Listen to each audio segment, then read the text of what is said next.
Good evening, everybody. Welcome back to the ESFL Esports Fight League 67 here tonight, bringing you a whole night of fights as usual on a Sunday evening. Thank you for joining us. Appreciate it. Tonight, I'm joined by the wonderful Mr.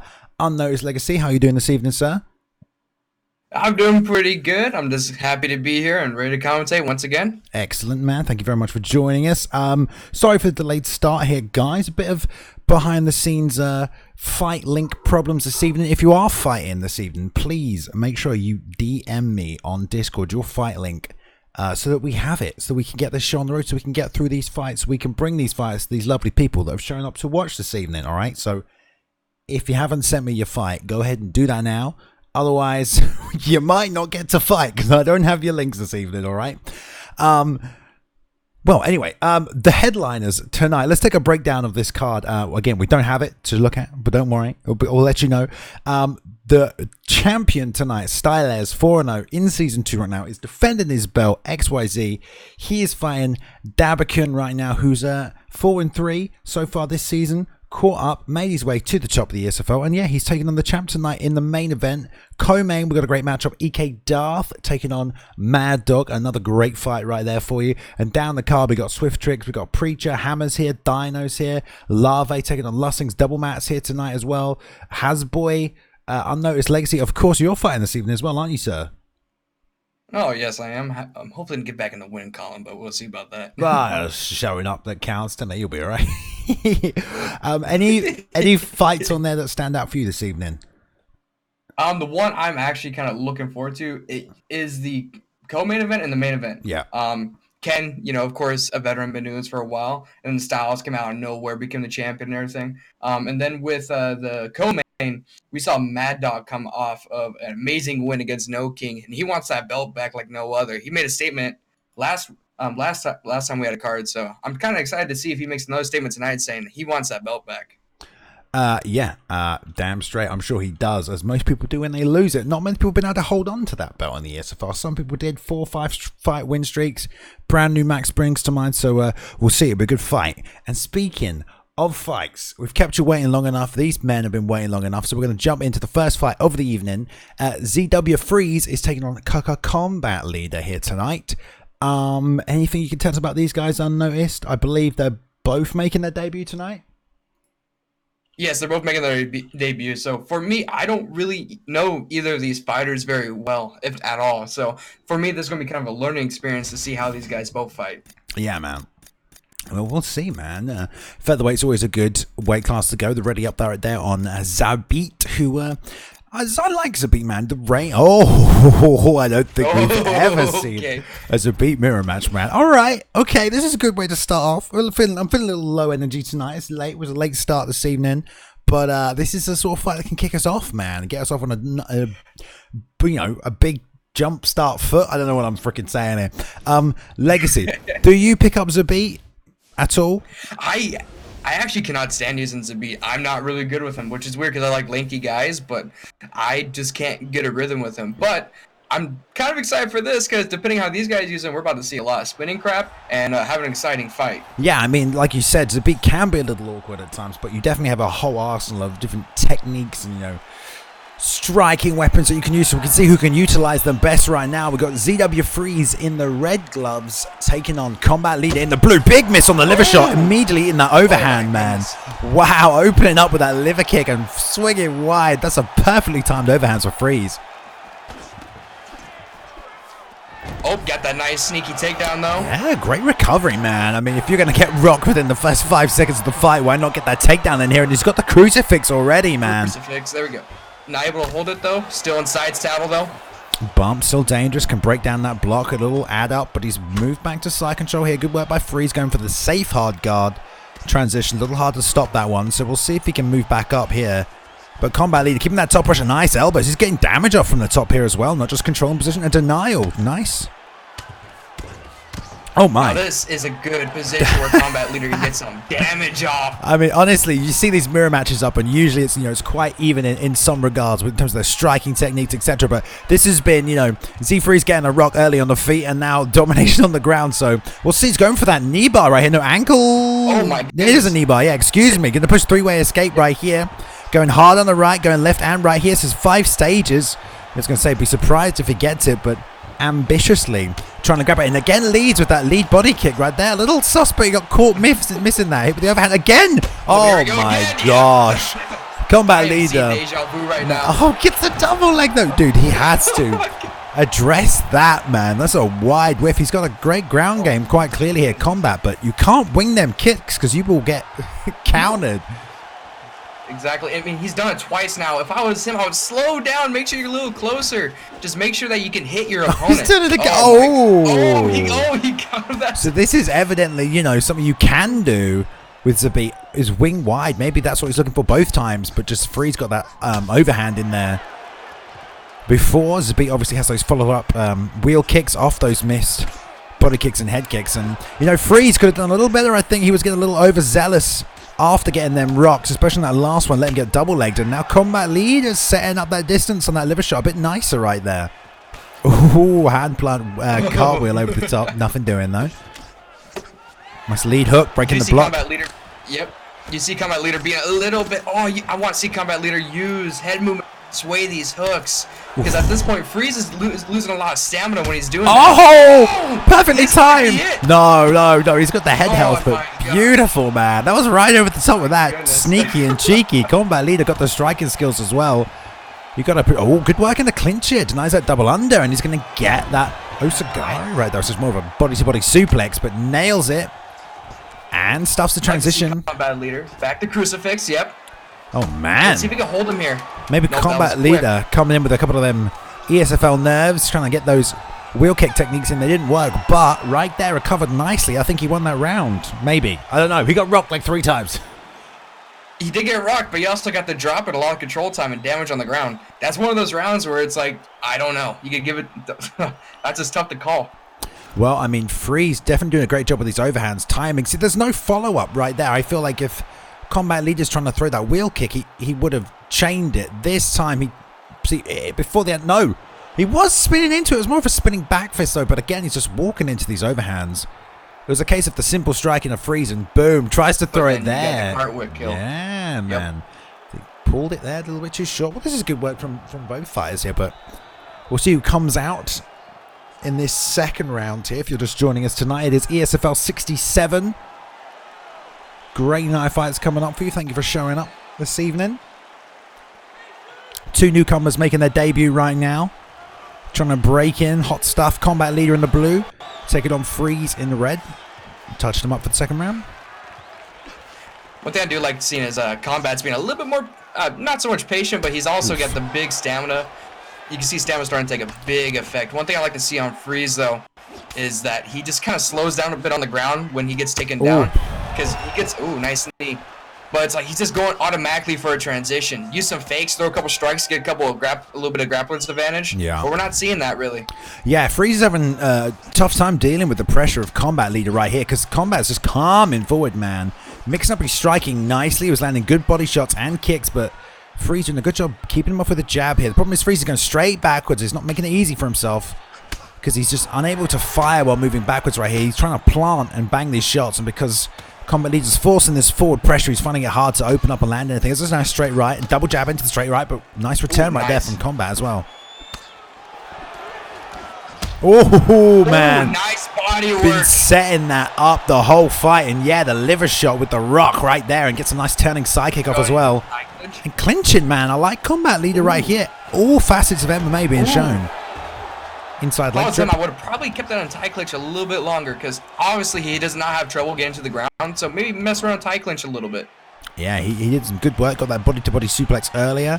Now an inside leg trip. But I like that he's trying to mat return here, man. Why not take the fight where you're controlling it, where he's done good work. And he's been able to establish that crucifix several times as well. Oh. He just has full run on the ground. He's just able to do anything. He's denying everything. Damn, man. Nice deny as well. I think Combat's a lot more patient right here. He's kind of sense Freeze. A little bit of desperation mode, you know, trying to find his way up to the feet, trying to get himself out of these positions. But he was losing on the feet here, so first thing he's got to do is control that posture, and he's going for these big transitions, gets the sweep to half guard, but for how long? No stamina and already striking, and yep, there we go. Yep. And now no stamina right here. Comes that knee bar. Here comes that knee bar, yeah. Yep. Right there. Pushing a two-way escape, but this is so slow right here. Combat Leader's going to have no problem advancing into that second stage right here. At least 3. He's going to have to do it, but he's turning it over. This does not look like a knee bar. This is like a... There we go. Okay, now it's a knee bar. Okay, I'm confused. Right? Like, this is not a knee bar right here. Oh, wow. Out of it, though. Nice work. Freeze, get up. For sure, man. There you go. But, you know, he got rocked and dropped. And there's that liver shot again with the lead leg this time. Oh, Freeze has to throw some offense, man. Oh, he's not going to be able to stop. Combat Leader just coming forward at him. Going to move that head. But there's not much you can do right here if you're Freeze, man. Ooh, nice 2-touch. Frozen. Oh, that's it. There we go. Nice work. Beautiful job. Maybe even ground about fist. We've got 10 seconds left if he can hold out. Oh, I would say stall that out on the ground. Oh! Big head kick flicking up right there. Oh, my goodness. I think we're in agreement that Leader took that round. Yeah, I would agree. I mean, he definitely has been showing a whole range of mixed martial arts techniques here. I mean, we can see this 2-touch kick land beautifully after the rock right here. There's the liver shot. Whiff there, and here we go. 2-touch, bam, bam, double rock even. Both flashing right there, so good work. Man, the stamina difference is insane right now. It is. Ooh.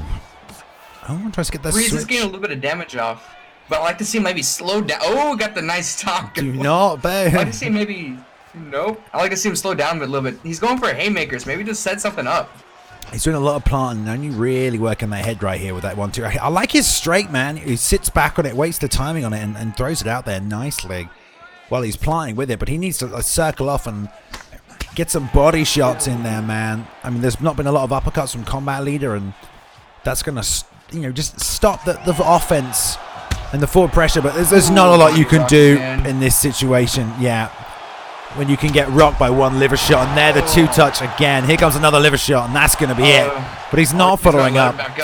Combat Leader making your debut. You can win a fight. You finish a fight here at the ESFL. No more statements need to be made. That double jab too. But he's been throwing that all night. Double jab 2 into that lead hook. Landing it there. There's the head kick. Ooh. Trying to get the tornado kick, a 360 roundhouse.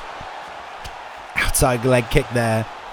So this is where Combat Leader needs to put him out of his misery right there, and does so in good fashion, man. So he started off a little rocky there, Combat Leader, but getting rocked like 3 times in the opening seconds of this fight. But yeah, just whiffing wide those head kicks, but quickly showed that he does have full command of that striking ranges. Great work in the clinch and great work on the ground as well. So excellent debut. Excellent debut, I'd say.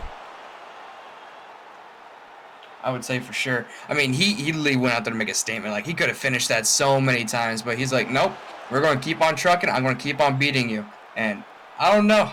It's just, some people that's a statement. To me, I just find that disrespectful, but he probably, he's to me, that's saying that he wants something big after this.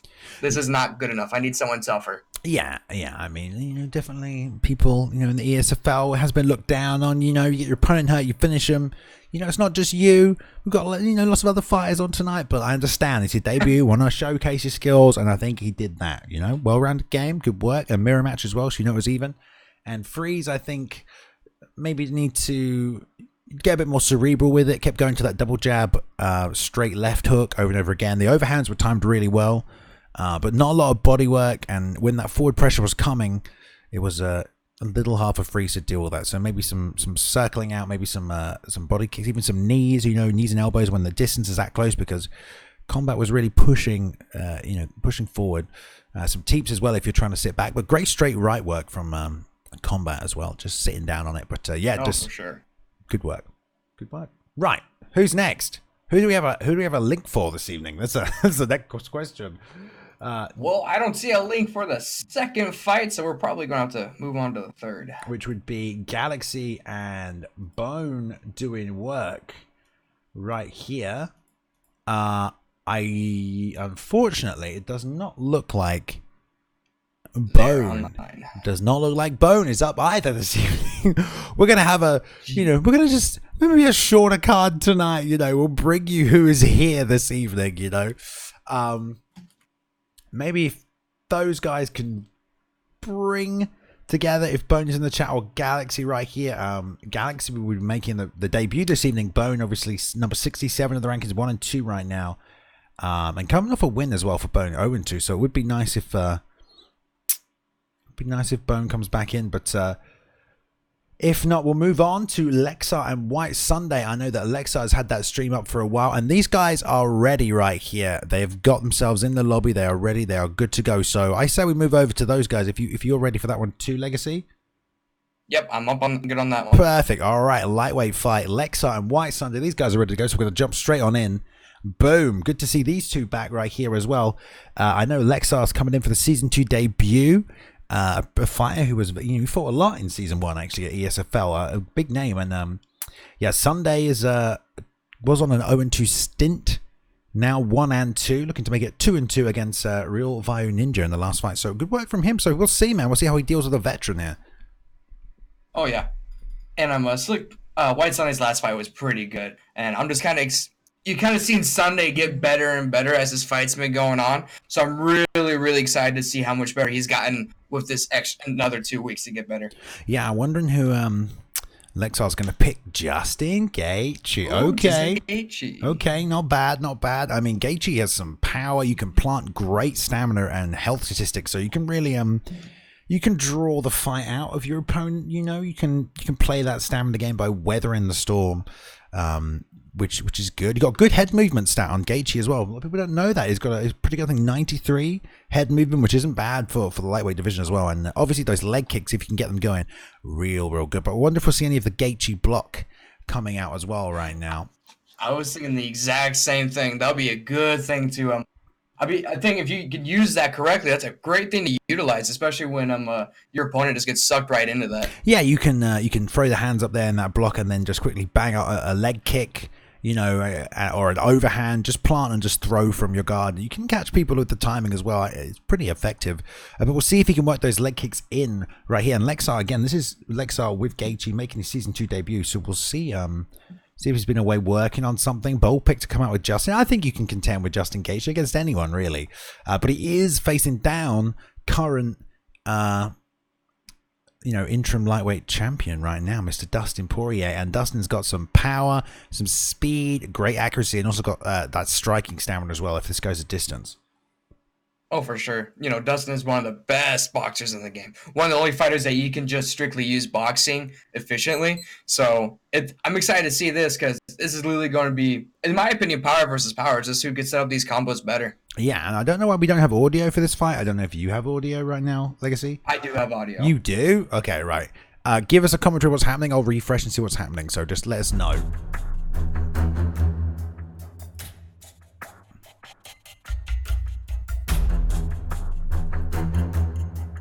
Leg kick worked a little bit. All right, we're back. We do see him. Yeah, nice little outside leg kick. I'd like to see him set him up with that straight right. Straight right into that leg kick. Lead uppercut into that leg kick. Mix up your timing, mix up your prequel strikes. But yeah, you're right. This is a nice distance fight right now. Battling back and forwards. And he's trying to double jab his way in. There's the outside. Oh, my goodness. Oh, beautiful work by LexA right there. These guys are going at it here right away. Sunday's trying to brawl with him, but Sunday's head health is just like going down. Damn, LexA taking the off the block, return with the body kick. That's nice. Pull counter, left hook doesn't land, but the 1-2 comes straight down the pipe into the rear uppercut. 4-punch combos coming out from both guys right here. Sunday catched him on the end with that left hand. Good work. And this double jab, LexA's using to set everything up, catch him with a straight right there, man. I tell you what, they're going to have no stamina. There's a lead hook. Beautiful work right there, catching him nice and clean. And this is exactly what you need if you're LexA.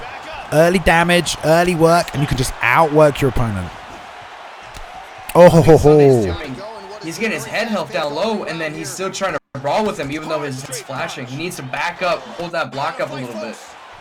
That jab, catching Sunday right there beautifully. He's just trying to land that uppercut, and I like LexA. He is getting those leg kicks in there, and he's not making them predictable, man. He's landing them at the right range. Beautiful work. Back to the body there as well. Big left hand. Sunday coming forward right now, though. Pull counter doing nothing. Double jabs into leg kick, nothing. And he keeps trying to land this head kick here, Legacy.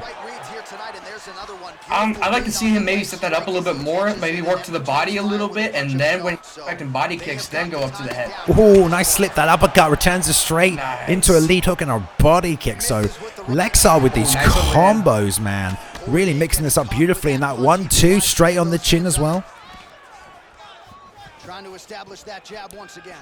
Double jabbing on Right the now, way. I'm just seeing Sunday not really adapting to what LexA's doing. It seems like LexA's just doing the same thing over and over again because it's just working. And he's putting some damage on him right now. Look at the head health. Got 1 minute left in the first round. There's a kick catch. He's still trying to land this head kick though, Sunday. Oof. That right hook of Justin is powerful. Yeah, LexA want nothing doing right there. Sits him down one more time. A beautiful pull counter into a left hook. Oh, straight right. Cripples him. Oh, rolling thunder, baby. And that's it. Oh, my God. LexA back in a big way, man. Absolutely fantastic domination. Pressure, non-stop power. Oh, my God, dude. Rolling thunder for the win. Look at that. I've never seen Boom. that before in the ESFL. Bam. Oh my goodness. Let's take a look at it on the replay Crack around screen. top of the wall. Oh my God. Pressuring here with a 1. There goes a 2-3 to the body. Great work. And then bam. Just sits him down over the top. Dropped his guard. Oh my God. LexA season 2 debut coming in hot, man. Just steamrolling Sunday right there. Well, what a moment for this That's a way to make a promotional debut. Like that, it didn't seem like a fight to me, honestly. Awesome for Sunday to hop in there and give it the best he can. But to me, it's like we need to get LexA going bigger and better. Yeah, man. If that's your season 2 debut, you've been sitting out. We've been having season 2's been started since, January over here. And he's had a long time to jump in, decides to jump in now and shows up with a Gaethje pick. Big power, big damage, and dude just absolutely wrecking face, man. Excited to see who we get matched up against next. For sure. All right. Good work, good work. Right, next on the card. Suspect Zero taking on Slick Colt. Let's see who we have and who's ready. Is Bone up and ready to go? I got a sneeze. Hang on, I'm going to mute. Okay, you guys didn't want to hear that. I was very loud. Okay, we're good. Right, who is next right here? So Slick Colt's supposed to be taking on EK Suspect Zero next, which would be a great matchup right here. Both guys doing fairly well this season. Suspects in a 1-0 undefeated. But let's see if we can get their fight together. I had to do it again. Excuse me. Sneezing fits right now. First time ever. Do you have the link for that fight? I don't. No. Let's double check right here. Again, guys, not many fights. Make sure if you're checking in this evening, you're posting your fight links in the chat. So we can, get your fights live. Otherwise, oh, hang on. We do have... I think it's about to come to fruition. We've got Crazy Dragon right here, which is perhaps Galaxy Dragon fighting Bone. The number 3 fight. I think this is who it was supposed to be next. I'm going to sneeze again, I swear. Bloody hell. I'm so sorry, guys. I think the third fight of the night is what we're going to jump to right now. The fight that was supposed to be happening before the last one. Galaxy Dragon taking on Bone doing work. Looks like the invites are just going out right now. So let me get that to you if you haven't seen it. Legacy. Honestly. No, that was a phantom sneeze. Jesus, someone send me some medicine. Don't make me start sneezing, dude. Oh, Like, man. come on. Not as contagious as yawning. I think we'll be all right. Oh, God. That is true. It's going to happen. Jesus, this is at ESFL first. Oh my God. Bloody hell. At least this isn't like some kind of professional event. Right. Yes. I have an ad right now. And it looks like we're just waiting for the opponent to jump in for Galaxy here. If this is Galaxy, I can't even speak, dude. You're going to have to take over, mate, because I'm fucking sneezing. Oh my God. Apparently, we have tight. suspect ready to go on his mixer. We need to get that link at us, please, for I do not have it. So we can't show. I'm going to sneeze. Jing. Oh my god. Tonight is a very strange ESFL because the commentator can't stop sneezing. Damn. Alright. Let's have a look here.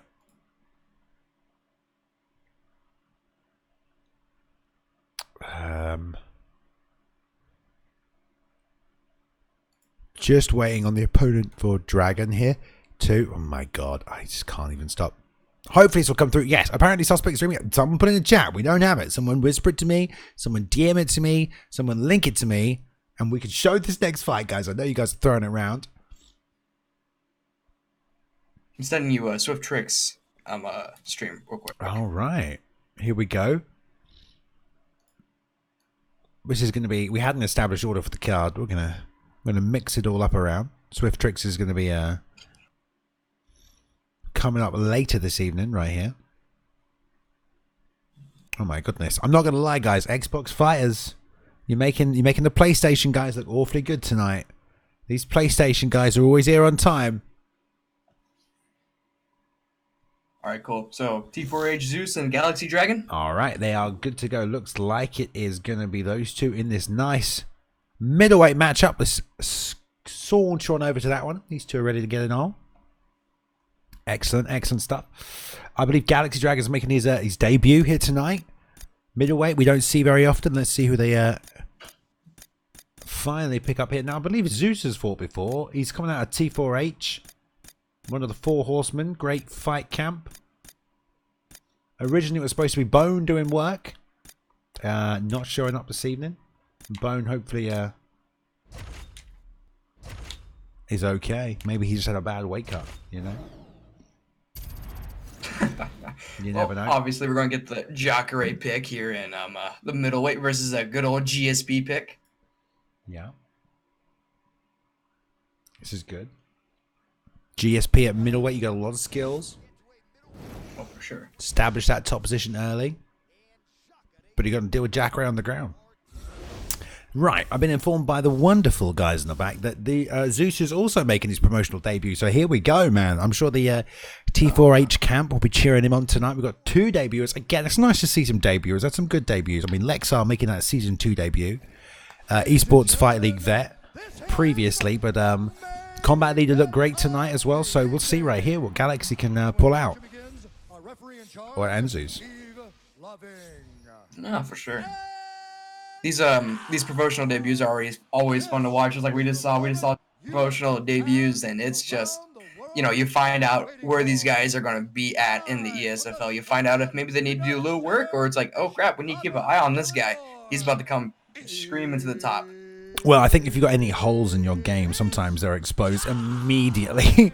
But sometimes not, man. You can get quite far doing what you're good at until you meet someone who's very well-rounded. Because the guys at the top of this are you know, definitively at the top. You know, there's a lot of difference between the top 15 and some of the other competitors we have in the ESFL. So if you're going to show up and look for good competition, it's good to get some experience on your way to the top as well. But do you remember your debut, Legacy? I do very well. It was against Luber Libre. Oh, man. I picked Colby Covington. No, don't know why I did it, but I picked Colby Covington. I did win, but it was kind of a grind. I feel like if you're taking Colby, the best thing to do is just throw head kicks non-stop. You know, just take advantage of that striking stamina. Just head kicks all day. Head kicks. Never take it to the ground, ever. Always go punch for punch. Don't do that. You just run, pressure, deep kicks to the cage, you know. All right. Only way to use Colby. Okay. I believe this is actually a championship fight too. I think they may have scheduled it for 5. Let's hope it doesn't go that far. Because then we're gonna have some problems. Point, like, end it. Look at the there we go. Scorecards. Usually, well, we'll stop. You know, we'll just switch over to the next fight. And we'll call the victor in that case. All right. Sounds like a plan. Zeus in the red gloves, the GSP pick taking on Galaxy Dragon in the blue. Both making their debut here at the ESFL. So let's see. Oh, nice jab and then jab to the body. I like that. Establish that jab nice and early. And this one thing's going to be good for Zeus is to work his body, you know, make sure that Jacare's stamina is not a lot higher than his, because that's the where people get you if his stamina's a lot higher, and then he gets on top of you with a sub. Man, I like the setup. Real good patience right there. Galaxy did a good job landing that turning side kick, and then Zeus set back in. Nice and patient. Jabbed into the body kick, jabbed into the right hand, and then caught down a single collar. But now, man, he's found himself in the clinch of Galaxy, who just completely pummeled, man. Took the over-under, took the double under, and man, body-to-body suplex. He's in this top position, trying to hit that Kimura, doesn't get it. Backside, now he's riding, probably going to look to sink that choke in. This is good work from Galaxy, man. Maybe Zeus bit off more than he could chew. Entering this grappling exchange right here. Oh, man, trying to get flattened out. Nice work by Zeus. Zeus did a good job on the feet up until this point. Initiated that single collar, and now Galaxy on top, dropping elbows. Big shots. Nice fake, man. Into the sit-up. And got to sweep over into full guard. It's still a position, though, where you should not feel that comfortable at all. Well, you know, you do still have... Go ahead. I was just going to say, he initiated this grappling exchange. You got to think he wanted it on the ground, man. You know, so GSP for sure. On top, really, really hard to get off. Nice work. Look at these double faces. Real patient, safe striking from Zeus right here. He's faking before every shot, and he's going straight for the body right now. 2, back to the 1. And Galaxy's got to be patient, find a way out. Nice hip bump as the strike came in, but unable to stop it. And there's a nice pass to half guard as well. 3 minutes left.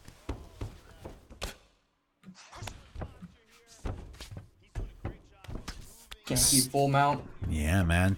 If anything, I feel full mount's a good safe position to transition to. You know, you got to force your opponent to transition before they can really set up any kind of sweep or you know, their own ground offense, we should say. So it's a good space to be in, but there we go. Bumps out into a triangle. Triangle choke. We'll see if we can get it. He's pushing all four directions right here, but this is real good submission work right here. He's stopping these gates nice and early. He slipped out to the right there, and it's going to be enough to get him free. Oh, powerbomb! Into side control. It lets the stamina recover there. Just Zeus on Galaxy. Now he's going to work some short shots. From the top back to the feet again. This has all been groundwork. And it was the body-to-body suplex that Galaxy initiated. They got him to the mat in the first place. Zeus doing good work. Pummeled under has that body lock right now. But no, they're going to break. Oh, load elevation there. Trying to slip under that big right hand. And there's that jab into the turning side kick again from Galaxy. We saw him land that earlier as well. But there's a front kick right up the middle. The wheel kick whiffing over the top right there. Ooh, nice block. Keep that down. Both men exchanging right there in the middle. Oh, slips that uppercut. Lands a straight right, but almost gets caught with it. Oh, nice. Check lead took into the straight left. Straight right, excuse me. And I like that circle out body kick, but overhand. Nice red. Right there by Galaxy. You got to look at the head health already. Legacy Zeus is flashing. Oh, for sure. You know, that's the thing, though, people don't think about. Jacare is still very powerful. You know, you think of grappling, but Jacare's stand-up is still dangerous in this game, especially against George St. Pierre with not the best chin in the world. We all know this. Yeah, anything off that right hand of Jacare is super powerful. High-level moves, that right hook is real strong. So, yeah, you have to be careful, man. You can't stand and trade with Jacare. We've seen it so many times. Knocking people out clean, definitely. Probably the meta pick at middleweight, but Zeus is doing a great job managing his stamina right here, which is really going to help him. A little bit more of that head movement. Sure. Help open up that stamina gap. He can't just stand and block like this, though. Got to move that head. Dragon knows this. He's throwing so many of those wheel kicks and turning side kicks, so it's not going to help him in the stamina game. Nice block. And sits out. Jab. Own roundhouse. Oh! Oh, my goodness! Oh, my God. We see it time and time again, man. Oh, no. Heck just happened? Poor Zeus, man. Stepping straight into that wheel kick. He was throwing it over and over and over again. He threw a straight right. Bam! Stepped out into it. Let's watch it again in real time right here. Zeus doing a good job way on the outside. Blocks the body kick. Jabs into a roundhouse of his own. And tries to circle out with a straight. Man, I don't know if it was well read or good work, but circles out with the straight. The toes hit the chin. And we saw, man, he had taken some damage to that head health. It wasn't like he was fresh, you know, and invulnerable. He was about 2/3 or, you know, nearer on the half side of his full health capacity, taking some shots already. And man, puts him out clean, unnoticed. Clean. No follow-ups, nothing. I'm so shocked. That was just ridiculous. I mean, but like you said, his head health was low. So it's to the point where all it takes is a good high vulnerability shot to drop him or end the fight, which it did. Especially from a roundhouse, especially from a spinning back kick from Sousa. Those are dangerous. You cannot take those on high vulnerability, especially with low head health. Yeah, man. I mean, that's... We've seen Jacare put out many a fighter here. He's definitely a top pick for a reason. He has a whole range of techniques as well. You wouldn't think it, but he has those wheel kicks, showcasing them right there. The grappling definitely helped him early on. He secured that takedown, and then, yeah, man, the power of Jacare. I don't know how much it is. Probably need to check them stats, but it's clearly enough to knock people out. We see it there again right now. Cold. Ice cold. Right, I believe we're going to move on to the next fight. I've been getting spammed behind the scenes by a very keen, very eager fighter ready to go. I'll pop that in there for you right now so you can see it. We're going to be EK MMA Bones taking on Slick Colt right now, and this is going to be a good fight. These two definitely ready to get after it, man. So it should be a good one. Should be a good one. So Slick Colt, I actually fought Slick Colt, so I can talk a little bit about. He's pretty good. Me and him went to a split decision where a lot of people had one side winning, a lot of people had the other side winning. So Slick Colt's got a pretty good round game, especially with Brian Ortega. His Brian Ortega is pretty.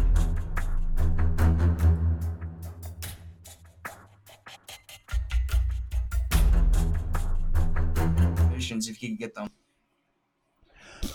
We'll see if he can get them right now. I mean, I think we've seen Slick Colt snatch up a two-stage submission a couple of times, right? I don't know if it was Slick Colt who snuck in a cheesy submission. I might be thinking of somebody else recently. Someone just snatched up that, but just diving on submissions. But yeah, coming off a win against Mateo, so you know that feels good. Always to come off a win. Are we getting some awesome classical music coming through right now, or something? God, I'm loving it. Some drums. This is some peaceful music. This is a great way to start a fight. You know, MMA Bones ready to get it. But of course, MMA Bones, of course, as you know, EK, the Elite Kings camp, lots of great fighters coming out there, lots of people to train with.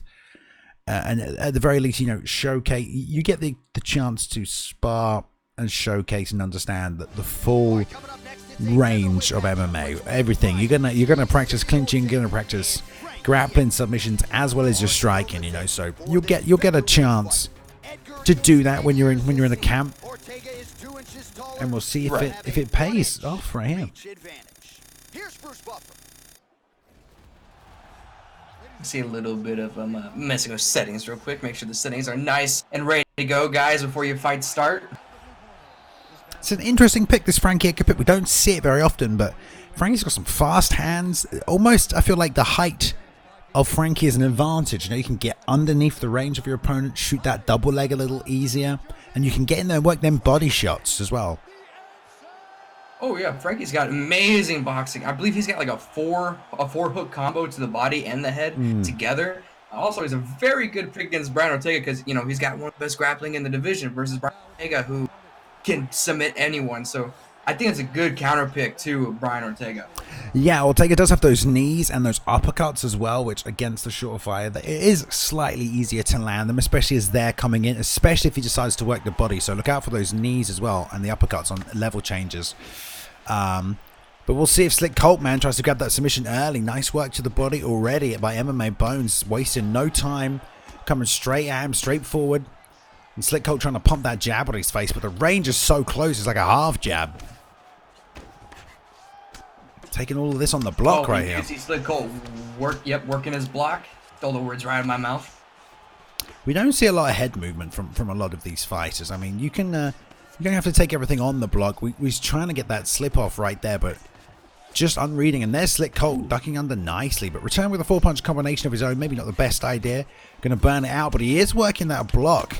of MMA Bones right here. Maybe he's trying to get that hand health down, make that arm bar easier. Oh, for sure. I am seeing this though. It seems like they're just going back and trading. I do kind of want to see them possibly mixed up a little bit. Throw a combo, and then right when your opponent's about to throw, maybe throw a combo right back. So, like, because a lot of times they're starting with jabs. So maybe one of them could do is throw a quick boxing combo, then delay a little bit, and then go for the straight, because that's going to counter if they throw. Yeah, you're right. And they are just literally trading, taking turns right here. This is good work from Slick Colt dealing with this pressure, though, because Bones definitely trying to put the pace, move forward constantly. And Slick Colt's done a good job. He does have the range, so it shouldn't be too easy for him. But, man, they are just taking it to throw these boxing combos at each other right here. And lead in with the rear uppercut right there. A little brave by Bones. It's a big vulnerability window. Colt's got that nice straight right, but he's not getting it in there. Again, lead with a lead uppercut, and Bones clearly not afraid to test the stamina of Frankie Edgar. Nice Superman, but it gets blocked. And there, a kick. We've seen a kick. First one of the fight. Ooh. This is like Rock'em Sock'em Robots right here, just back and forth, back and forth. Your turn, my turn. We do see Bones overreaching a little bit in the third and fourth punch of these combos. They're just not in range of the targets. Colt's always been able to escape, circle out, or just be at a distance by the time this last shot lands. So Bones going to have to start reining that in a little bit before he starts whiffing hit open air and making it so that he doesn't. Ooh, nice return right there with a straight like lead uppercut as well. Oof. Man, this. I can't believe the whole fight has literally just been boxing combo, boxing combo. No real head movement, just all coming off the block. And MMA Bones' block is definitely showing it right now. But 2 shots from him on Slick Colt and it's breaking down. So this is ridiculous here at Legacy.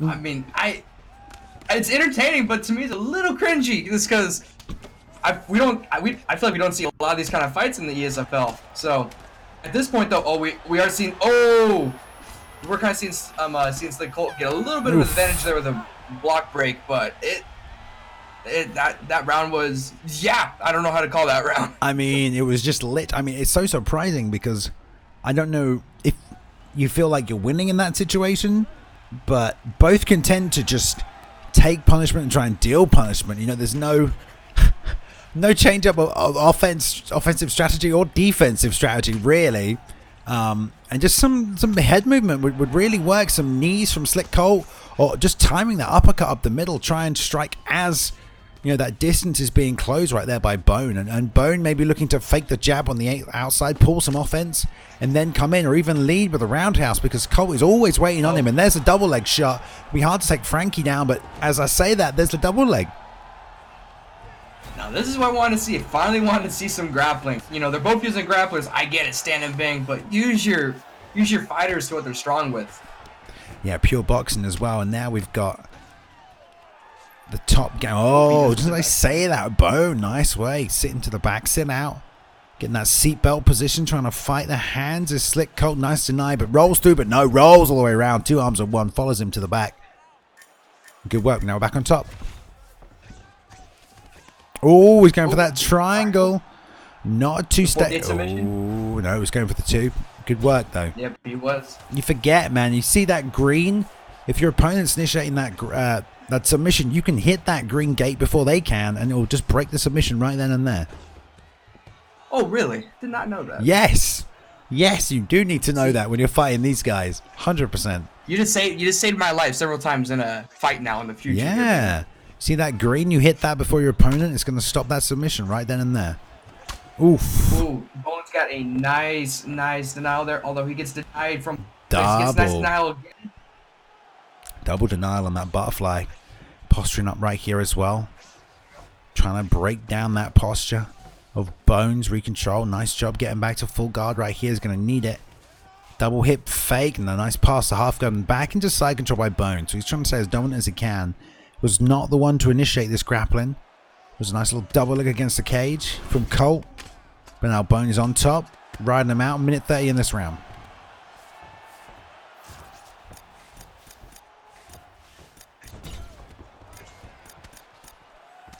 I would like to see Slick Cole possibly go for a rubber guard, because that, if you could get someone stuck in that, it's a very dangerous position. But he looks like he's just missions, which is fine. But you know, Frankie Edgar with high stamina, it's hard to submit Frankie. Ooh, Although nice Frankie elbow. is getting some damage on the ground done right now. Yeah, I like to see this from Bones as well, man. He didn't initiate this, but now it's here. He showed no signs of wanting to get up and doing much more work and much more damage and taking so much less damage now that he's on top. In the dominant position, we've got 30 seconds left in this round. We'll see if they come out swinging. There's a lead body kick. See more of that, just to close that distance instead of just walking into range and pull counter off the overhand into the straight right. Catches the left hook into the straight right one more time, and that's going to be it. 30 seconds left in that round, and well finished and executed by Bone Man. Got some confidence on the floor with that ground and pound, and then followed it up right there. Beautiful job. The overhand whiffed, straight right down the middle, and followed it up. Jab, straight right, left hook right there to break the block. Bam, one more straight right. Puts him down, even with that high chin stat, and follows up with the ground pound. Uppercut, lead hook, straight right. Beautiful work. As always. I mean, I was about to say right before the fight ended, the fact that he was able to get damaged on the ground. Now when he stands up, Slick Colt's entire head damage is going to be destroyed because of that, and he could use that as advantage on the feet, which he very much did. He took advantage of it and tried to finish the fight. Yeah, definitely, and good on him for doing so, man. You get your opponent hurt, you've got to try and finish. And yeah, man, it was such a weird start to that fight, right? Just going back and forth in the middle, just trading boxing technique. It was kind of like I don't know, just you don't see that every day, right? But No. Bone definitely showing a much more well-rounded game as soon as it hit the mat right there. Took that top position, great denials, stopping them butterfly sweeps. Did get stood up, but yeah, 30 seconds left, and he finished it. For sure. I hope we see more ground game for Bone and less rock'em sock'em.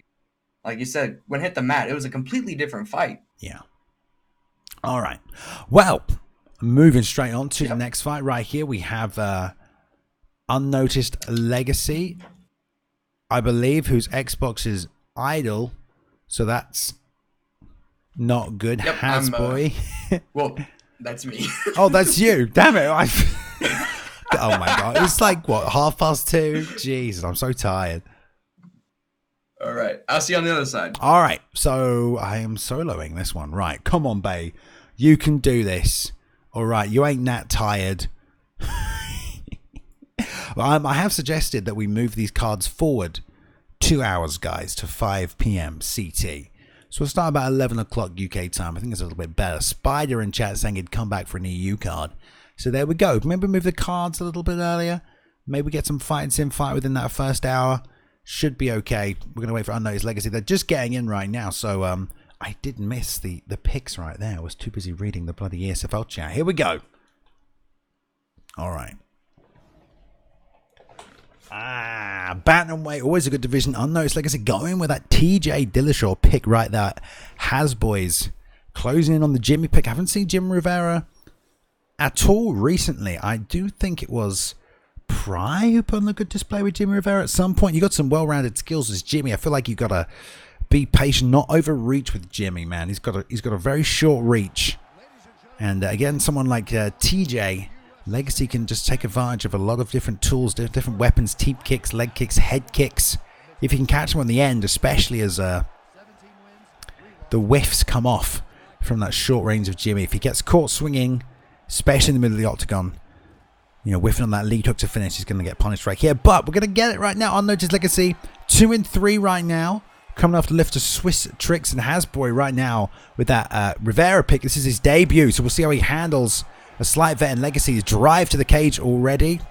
Legacy, nice. This is double fakes. These are not defenses, though. You can tell by the stamina right here on the top left. Oh, good job. 3-4 fakes right here, and Legacy stuff in there. Now switch to the single leg. Going to try and snatch it out from him, and there's a quick break by Legacy. Good work in defending the initial takedown.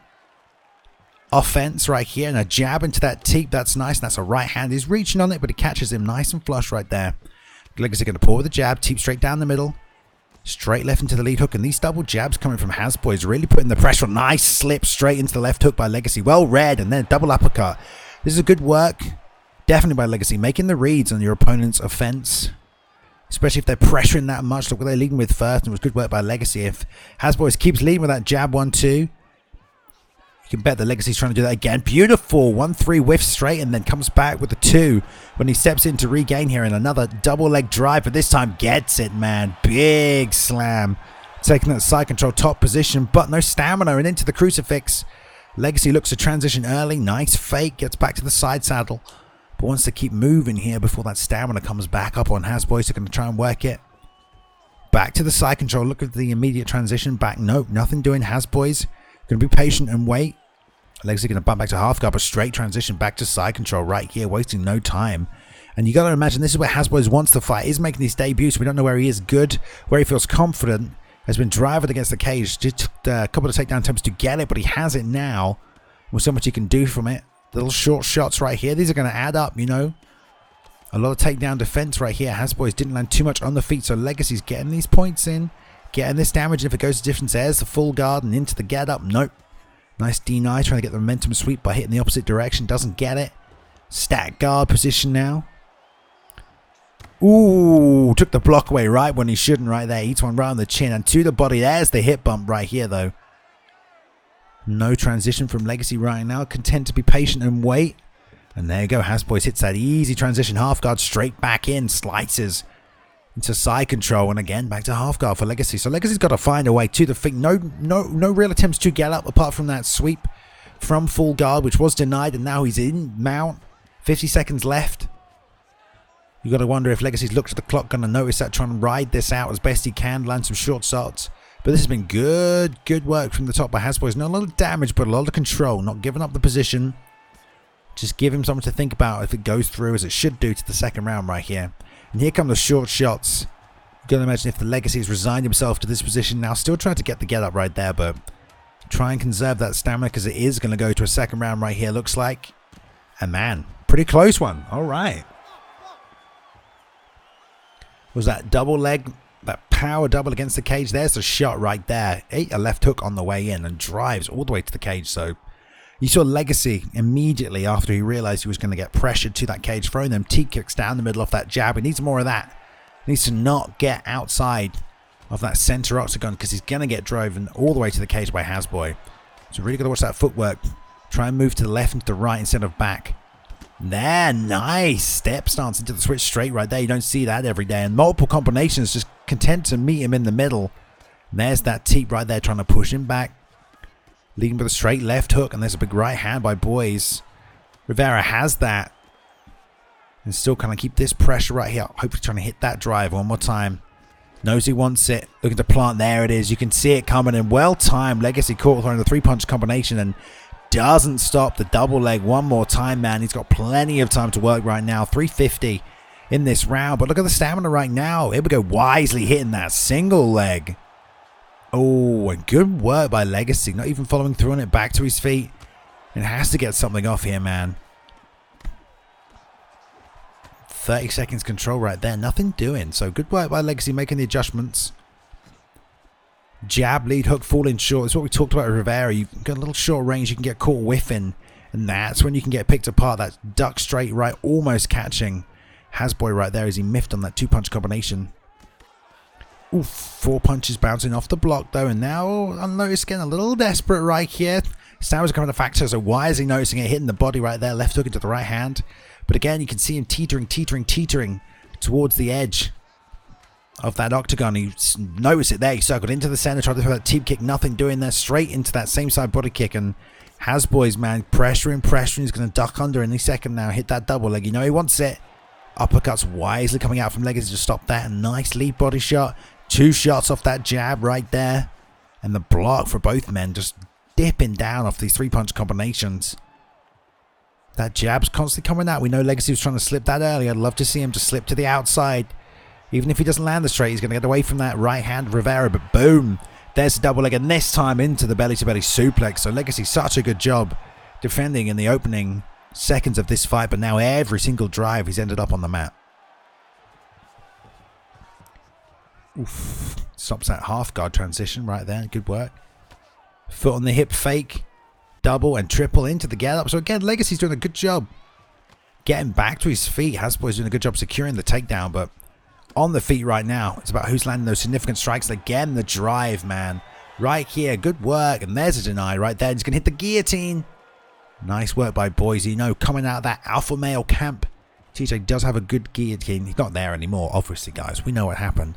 But getting back off the cage right here. And there's a knee to the body. This is going to stop some pressure. Bam. Big hooks too. Just going to watch that uppercut. He can't keep going there. Ooh, knee caught into the lead hook right there as well.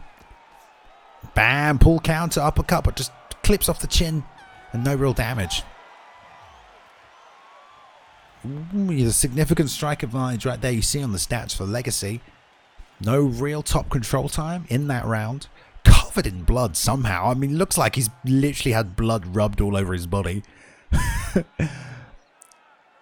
Close fight so far, man. This is Hasboy making his debut right here. So, he's not doing too bad in the stand-up. A lot of pressure coming forward. Again, content to just charge in, take it all on the block. Just so he can push Legacy back as far as he can, then duck under and shoot that double leg. And he has secured a couple of these takedowns. Oh, beautiful. Slips a 1-2. Ducks under off the straight and gets the single leg high crotch. Beautiful work right there. Legacy bumper to half guard, and this is an immediate takedown. He's mixing up nicely here as well, Hasboy. He's not shooting against the cage every time. Surprising right in the middle with that quick shot. Legacy's going to have to use some of those tactics he improved previously to get back up. He's going for the hip feint again. That was not a yawn, and now he's rolling.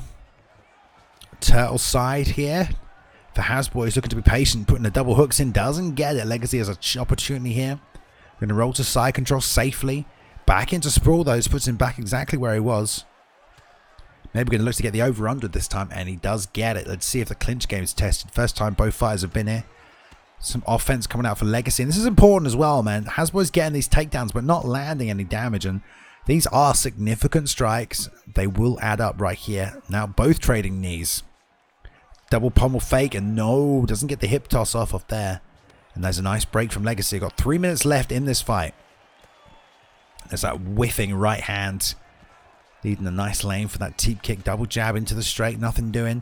Again, that right hand's whiffing in the middle. I'm surprised he's got as much stamina as he has. Again, that right hand is whiffing. Legacy's got to start making him pay for that. And 3 shots to the body is a nice way to do that. Uppercut coming up. Read that body hook nicely. Slip off that right and into that single. He caught him with it early, but this time, no. Denied by Legacy. He's going to probably try and move forward a little bit here. Turn it up. With 2 minutes left. Nice roll under. Straight right block, though. Little 4-punch combination coming out right there from Boys. Catching him with a straight at the end of it. And that right hand whiffing again. Legacy have to be a little careful with his stamina here. He's throwing a lot of volume to keep this pressure from Boys off him. And Boys been real selective. Double jab into the straight right hand whiffing. Double jab. Again. 1-2. That straight right missing. Both men just whiffing on the last shots of their combos right here. Legacy definitely feeling the effects of it a lot more in terms of stamina, but now content to stand and trade. He sees that head health flashing, maybe trying to get a little bit extra damage off. That teep has landed consistently and nicely. Really helped him control that range when he's getting pressured. There's a minute left right here. I mean, you could give it to Boys for the takedowns and the top control, or Legacy for the significant strikes. These judges could do anything. And you feel like there might be one more takedown attempt from Boys coming out here. Unnoticed. Legacy should sit down maybe. Hit that uppercut lead hook combo, and he went for it right there just as we said it. Oh, try to get it again nicely. Body shot. Jab lead hook, nothing doing right here. And both trading, trying to land something. 2 shots to the bodies. Nice work. Head kick, nothing doing. There's the rear uppercut lead hook again. Go for the big damage again. Rear uppercut lead hook. And Boys catch it with the right hand finally, but looking for it all fight. Double jab straight. Oh. And lands it one more time. First decision of the night right here. Okay. High amplitude takedown. Midway through that first round. After the pressure initially. Lots of denies on that takedown. Again, the belly-to-belly suplex. In the third round again. All the high amplitude takedowns on these highlight reels here. So, yeah, man. You could see there's a little bit of top control. Not much in the third or even in the second. Split decision.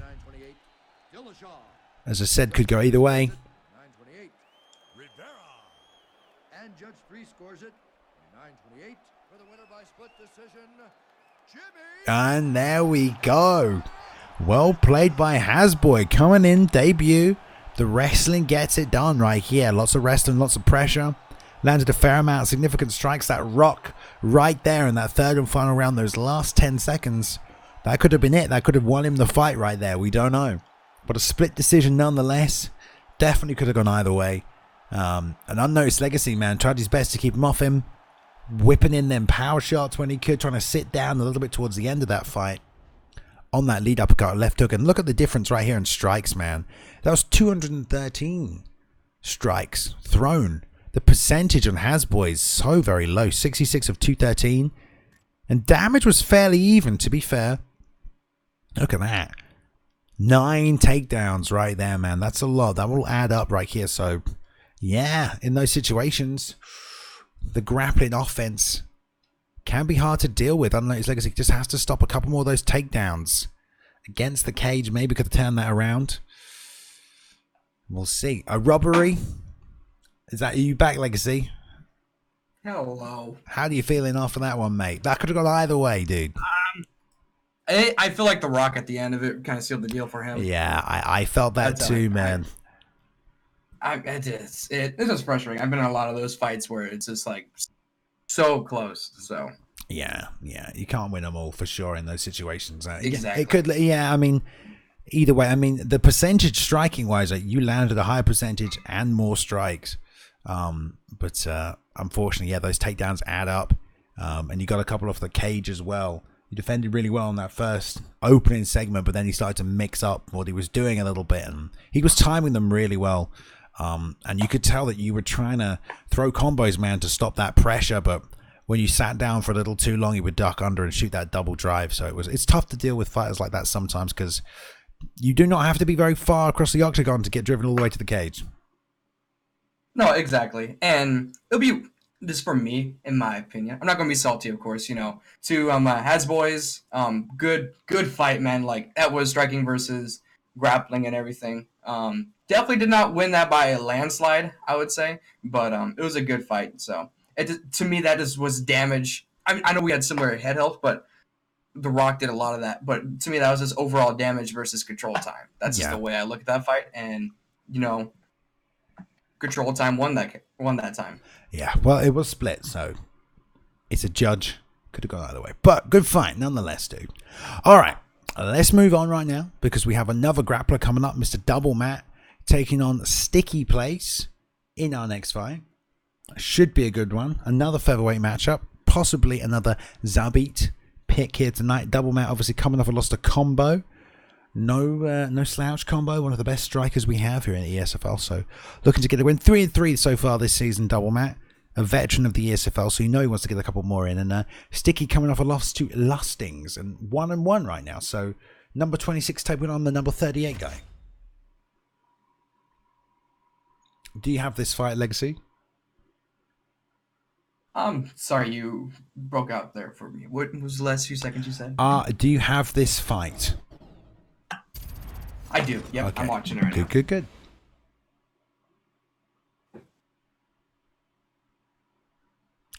Thoughts? I mean, this is gonna be a good fight. Let me just pull up the notes real quick. Double Matt's amazing guy. Fought him quite a few times, so that's always fun. Sticky Place.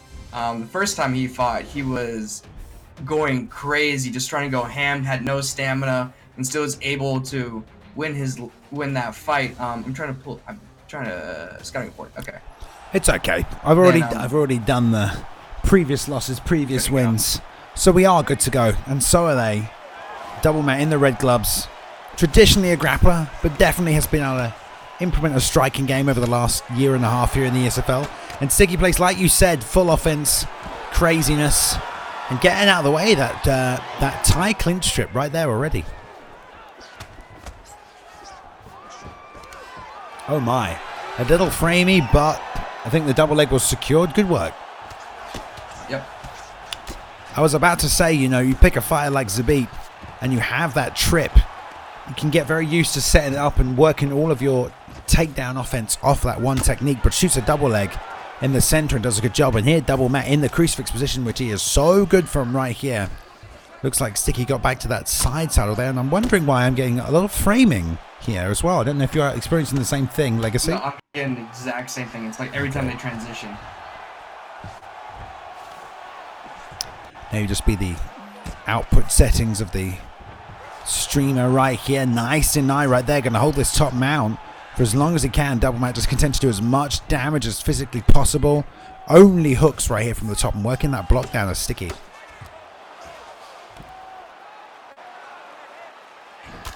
Oof.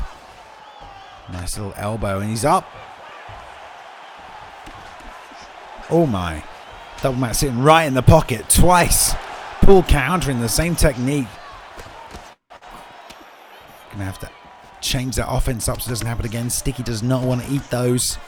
Constantly Double Matt just looking for that. Pull counter all day. Feet a little too close. Oh, nice slip with that straight. And then jabs into the lead hook. We'll see if he gets that double leg drive to the cage.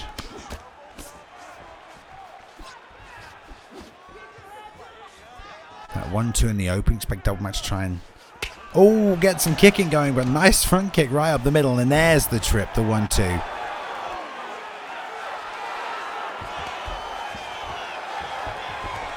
Crucifix denied that time. No worries. Back into full mount right here. Lots of damage done by Double Matt from that full mount position. Good thing about Double Matt on top, you see him, he never stops attacking.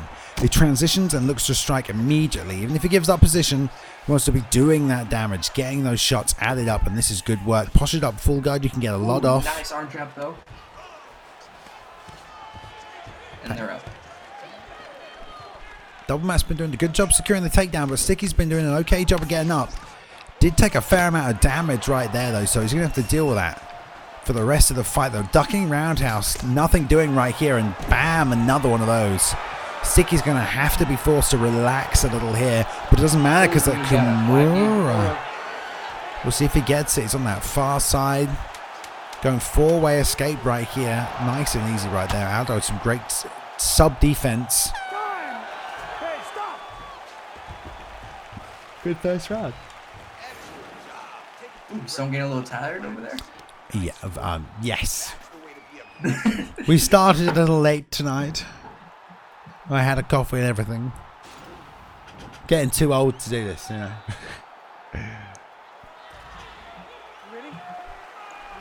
All right. Touching them up. Round 2. See if Double Matt can secure that top position again and hold it this time. He keeps going back to that pull counter. If I'm Sticky, I'm mixing up a knee right here. Going to jab straight into a knee. Try and bait that pull counter out. If you pull counter into a knee, you take some big damage again, man. Sticky getting caught. It's real hard to read. Straight into side control as well. Puts you in such a disadvantageous position. Especially someone like Double Matt who's going to make you pay every time. He's already landed 2 elbows off that as well. Back with this frameness. It tends to be at the start of the round, which is odd. Right now I'm in hyper speed. Catch up to where you're at. Ooh, back to full mount. 2 big right hands landing and the left. Double Matt just non-stop with his ground and pound here. Just unrelenting. A nice deny right there. Going to posture back up, I'm sure. Yep, there he goes. Big right hands, and the health of Sticky is getting real low, as is the block. He can't take many more of these. This could be the end of the fight, and that's it. It's over. Double Matt with the ground and pound from top, as he normally does. Back in the winning column after coming off that loss to combo 4-3. Double Matt, ESFL vet, getting a win right now. 2-0 over Sticky. I mean, that was a good show right there. Right at the beginning, we saw Sticky go for some combos, and he was repeating combos. But with Double Matt, you can't do that. He's going to be one that's going to capitalize. Use head movement, counter on that stuff. So seeing that was amazing. To finally see some countering of what was happening. And then stick it to the ground was just doing that beautiful ground and pound. It seemed like every time he got into full mount, it was just raining down onto Sticky. Yeah, good work. Classic Double Matt performance. Consistency in the takedown, non-stop. Just an onslaught of strikes when it hits the ground as well. So good work by Double Matt, man. Just keep that pressure. And, you know, it's very hard to stop that takedown, that single collar multi-trip. It's just so tricky. It comes out of nowhere. It's a little flick to the ground. But really, when you know your opponent's looking for that, you have to really slow down You got to wait. You got to look for your striking opportunities and just assume that it's coming, you know, immediately with every time that distance is closed. It was off that 1-2 every single time. So, you know, Sticky's got to go. He's got to learn. He's got to just get into the mindset of a defensive grappling situation when that's coming.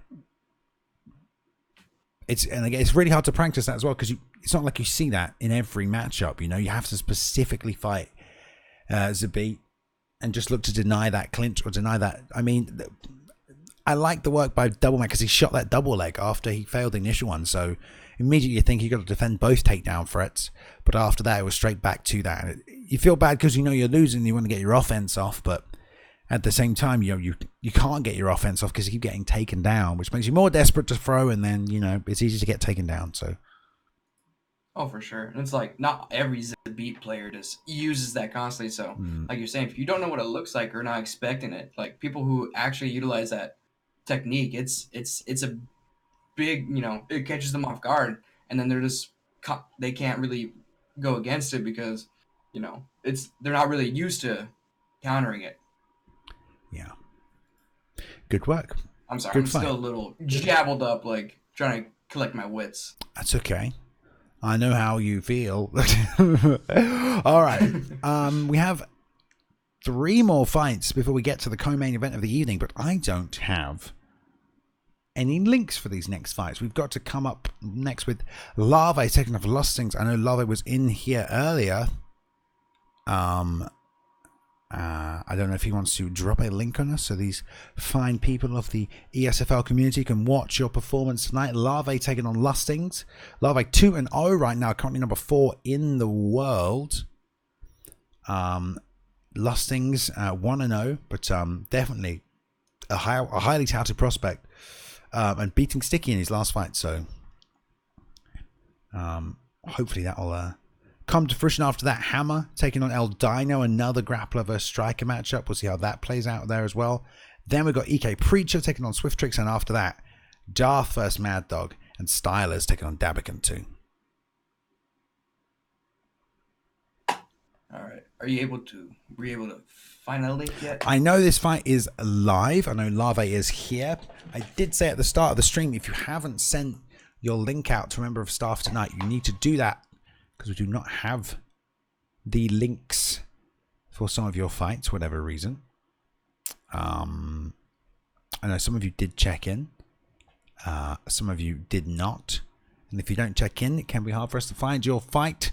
So make sure you send it to someone or DM it to someone on Discord right now. You have Double Matt.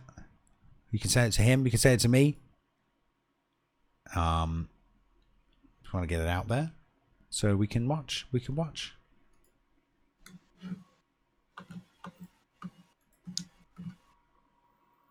Larvae just chucking it in the chat. That's, you know what, Larvae, tonight that's good enough for me. All right.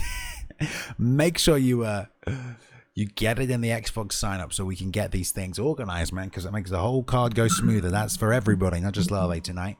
We don't want to be hanging around, slowing these cards down. Keep the fights coming. It just makes it later for some of the team, specifically the commentary staff as well. When it's 3 a.m. and we're halfway through a card, like, all right.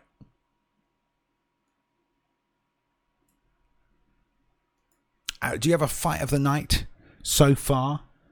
Legacy or performance? To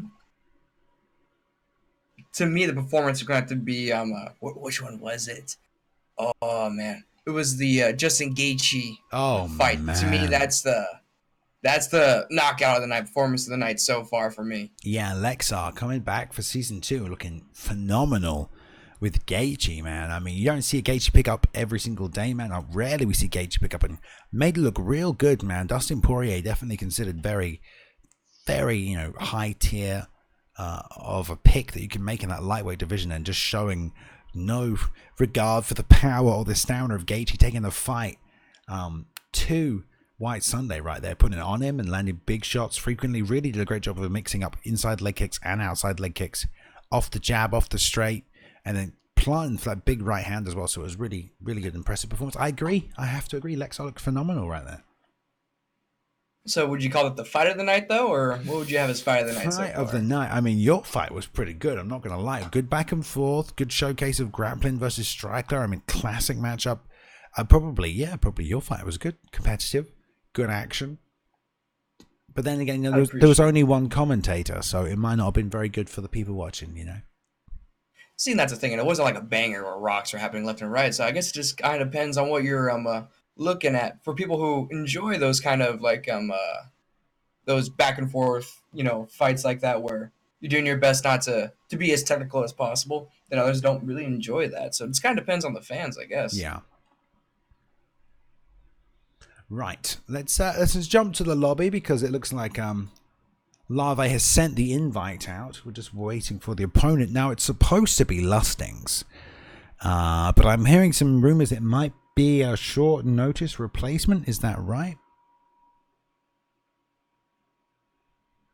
We'll find out in just a moment. Like we said, Larvae 2-0 right now at number 4 in the Xbox rankings. Good performances so far this season. Oh, for sure. Larvae is just one of those guys that's always going to give you a high-level fight. That's always going to, show up, not make the big mistakes that other people make. Who do you like to pick up at bantamweight? Bantamweight? TJ, right? Either Dominic Cruz or TJ. Yeah. I still play But Cody. my TJ felt a little hot today, so I went for TJ. But might be second guessing it a little bit. When I go for it. When I had my fight in the ESFL, which I need to get more in, don't I? I spent the whole time practicing with Till, and then it came down to it, and I picked Diaz. I don't know why. So sometimes I know you have something in mind, and you just get there, and you're like, you know what? I'm just gonna change my mind randomly, So I can figure on that one. But at bantamweight, I definitely Cody for me. Yeah, I like the power, even though I know TJ has similar power, but I like to slip, I like to roll, bang the outside leg kicks, fight real patient, just slip, work the body with the jab, and look to land a straight lead uppercut when people close the distance, and just sit on the outside and just blast people if they try to come in, or just blast leg kicks from the outside. Oh, for sure. And also, one thing I do like about Cody, too, he might have 89 grappling, but if you know what you're doing, you can defend and actually even control the fight grappling-wise pretty well if you know what you're doing. He's like one of those fighters that is just decent everywhere you go. Yeah. Let's see if we get this opponent in here for Larvae. I know he's wanting to fight this evening. Been there since the start of the card. Thank you for everybody else who showed up tonight. I apologize if I've been slurring words. I am sleepy.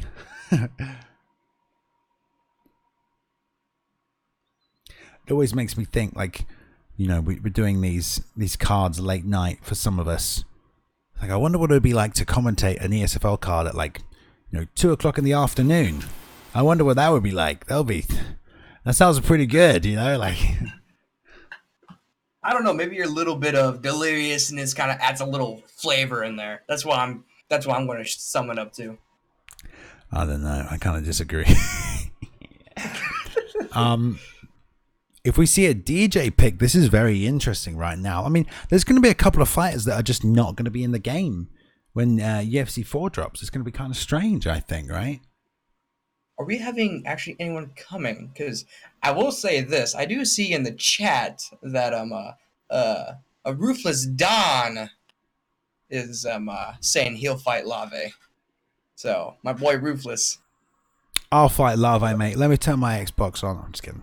I think Dev Raider apparently is filling in short notice, which is kind of interesting right here. Dev is coming off a loss to Preacher. I know that.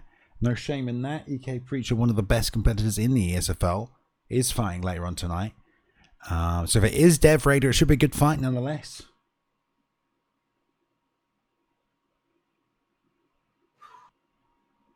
We've seen... Tell me right now, if we do get this fight at bantamweight, what would your dream fight be with when it comes to fighter picks? Like me, and then what my opponent chooses? Yes. Well, usually if I'm taking Cody... Oh, he's backing out. We're backing out right here. Usually if I'm taking Cody, I mean, anyone, mate. Don't care. Bring him on. I guess someone like Dominic Cruz, you know. Oh, we're switching to heavyweight. Okay. This is interesting. Dev probably wants out. And we don't see a lot of competitors fight in both, you know, the upper divisions and the lower divisions. People tend to stick within their range. And there are fighters who only fight in the upper divisions as well.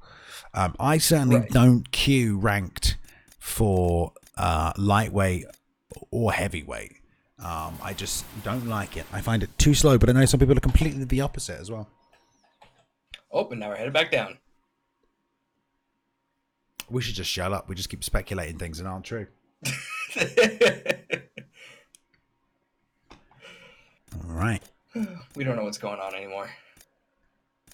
Back to bantamweight. We'll see if that DJ pick comes out. TJ for Dev Raider. And there, TJ mirror match, man. Or so it seems, if Dev will lock it in. Just thinking about it. All right. Let me see if I can get the rankings up here on Xbox and see where Dev is sitting in those Xbox rankings. Currently ranked number 14th, I believe, as of last card. 3-2, but that is before he fought Preacher, I believe. So was ranked number 14. May have dropped a spot right there to Preacher. Thank you for turning the commentary off right there. Very considerate to us. Yeah, get the arena speech on. Get the crowd up. This is what we want to hear. Introducing first, fighting out of the blue corner, a mixed martial artist holding professional record of 17 wins, 3 losses. He stands 5 feet. This should be a good matchup right here for Dev. I mean, he's not supposed to fight tonight, stepping up on short notice, but if he can take out Larvae, the number 4 guy in the world, that gives him, you know, position straight back up in those rankings. Can come right back in up into the top 10. Oh, for sure.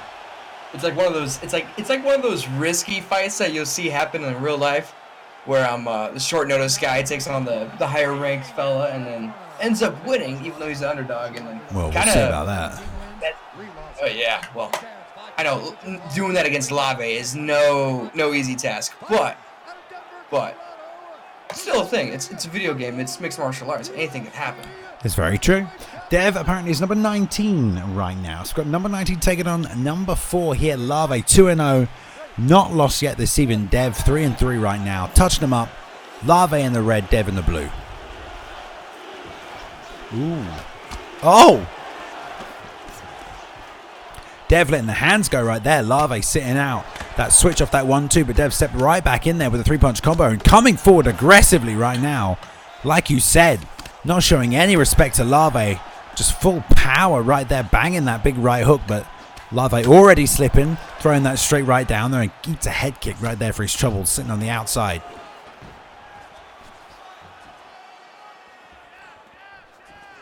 Larvae switch southpaw. Going to probably try and gauge his attack, but eats the 1-1 and then the 2 as he changes levels. Trying to hit that pull counter. And Dev, man, I like that he's just throwing his combos. Just trying to get his offense in there. Stays in the pocket a little too long right there. Rear uppercut into that lead hook, nice and easy. And he's throwing this outside leg kick, trying to stop his right hand. Threw an overhand earlier, and that straight right this time gets blocked again by Larvae. And for some reason, Dev is just planting his feet a little bit too much in some of these situations, getting himself caught. Already looking to snatch that takedown up from the outside, nothing doing. I don't know if TJ has the ankle pick, but didn't get it off right there. Oh, double jab straight. Doesn't land, but he trades straight back and catches it with a no shot. And like you said, anything can happen right there. Dev dropping Larvae already and establishing top position, but oof. Straight back to the feet, man. That is Dev re-entering after landing some big strikes and a double pullback from Larvae as he's trying to recover that head health. Lead head kick just flicking up right there. And Dev has got to be careful of his stamina. He is throwing a hell of a lot.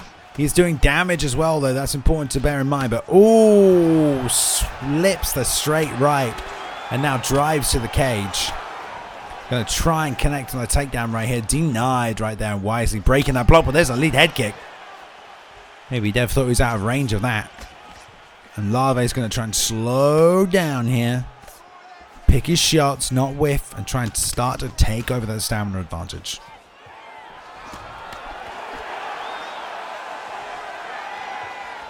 I would be commentating more, but I believe you're about 10 seconds in the future of me. All right, well, Refresh the stream like 3 or 4 times. you can just comment on what you've seen so far.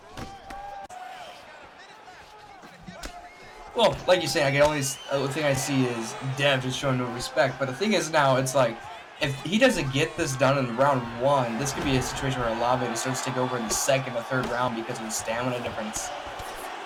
I'm just really interested to see it. Oh, nice takedown, though, from on my end. But that's one thing I'm interested in seeing is Larvae might just be kind of just biding his time right now, taking a little bit of the head damage, but knowing that by the time it hits the later rounds, he's going to be good to go. Yes, I don't know if TJ has higher altitude. I feel like he does. But he will have good recovery in between the rounds here. So he's going to have, at least that first 2 minutes 30 in the next round to come out as he did in this first. And guns blazing, double uppercut right there after re-entering. He kind of stepped in and landed a left hook and an uppercut. And then Larvae thought the combo was over, stepped back into trade, planted that 1-2, and bam, bam, bam, 3 uppercuts in a row from Dev. Just no respect right there, man. But yeah, you'll see, if he can get through this first 2 minutes 30, I'd say, of this second round. After that, if the stamina keeps going the way it's going, you might see Larvae take over in that aspect. But here we go, second round, man. That block's looking awfully low. Oh. Oh. Dev Raider's stamina has come back a little bit. Oh my goodness. See that EPO perk definitely taking effect right there. Oh my god. Trading straight rights right there in the center. And Dev's finishing everything with uppercuts, man. He's just trying to hook those in there. Ooh, there's a body kick. Nice work. Larvae timing himself a little bit better. I like that uppercut sit out, and he's stuck back on that jab, but no! Tried to pull counter. It's a head kick that drops him. Hurt again, and that's a roundhouse and 2 big hooks as well to the body. So Dev Raider, man, going to try and turn the stamina gauge around with the damage he's doing. Ooh, nice knee. Oh, eats a head kick of his own there, and into the inside leg kick as well. Nice. Chaining those 2 together.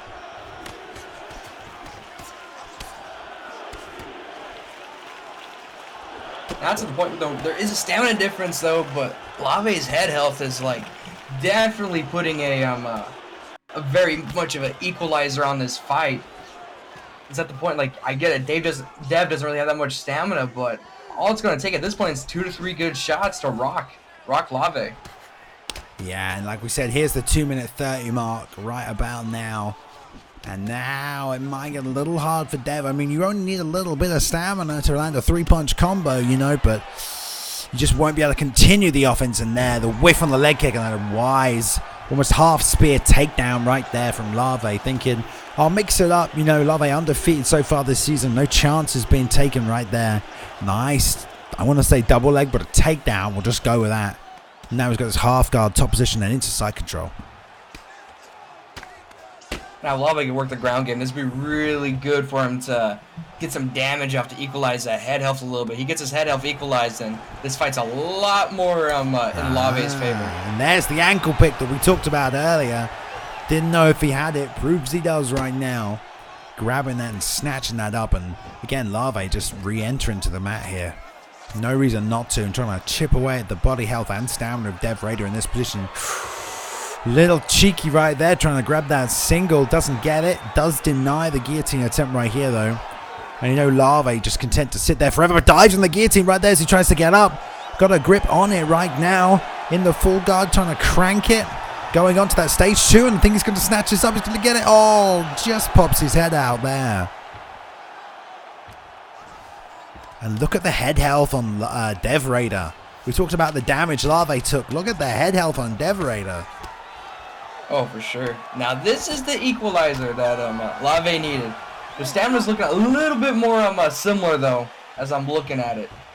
That's on the ground, though. We're going to have to see how it looks when they get back at the beginning of the next round. Yeah, I mean, honestly, it's kind of a little crazy how much damage Larvae was able to do on the ground right there with those takedowns and a bit of the ground the pound he landed. And that guillotine, man, took chunks off the health. Oh, man, tried to throw the overhand. Eats a 1-2 down the middle for his troubles, and then 3 body shots. And then Dev trying to shoot that double leg right there. But Larvae, after all this talk we did about taking it down and not playing it safe but playing it sensibly, tries to open up with an overhand, man, and gets caught immediately at the start of the 3rd round. It's like Dev's trying a little bit to get in his head with these taunts. Hoping to probably bring Larvae in to start swinging wildly. Oh, beautiful work, man. 1-2'd in for the pull counter, which missed. The straight came out from Larvae, and Dev slipped that straight and landed his own, man. Nice little back and forth, but steps right into a 1-2.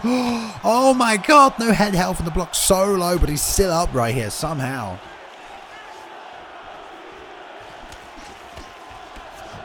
Oh, there's the straight right. Puts him out nice and clean. Great work by Larvae right there. Just weathering the storm. Turning it up, and just executing damage over time right there. But great work by Dev Raider. That's how you got to come out. Boom. Look there. It's not even a pull counter. That's like a lunge. A step back lunge plants that straight right there. Boom. Big right hand misses and pop. There we go.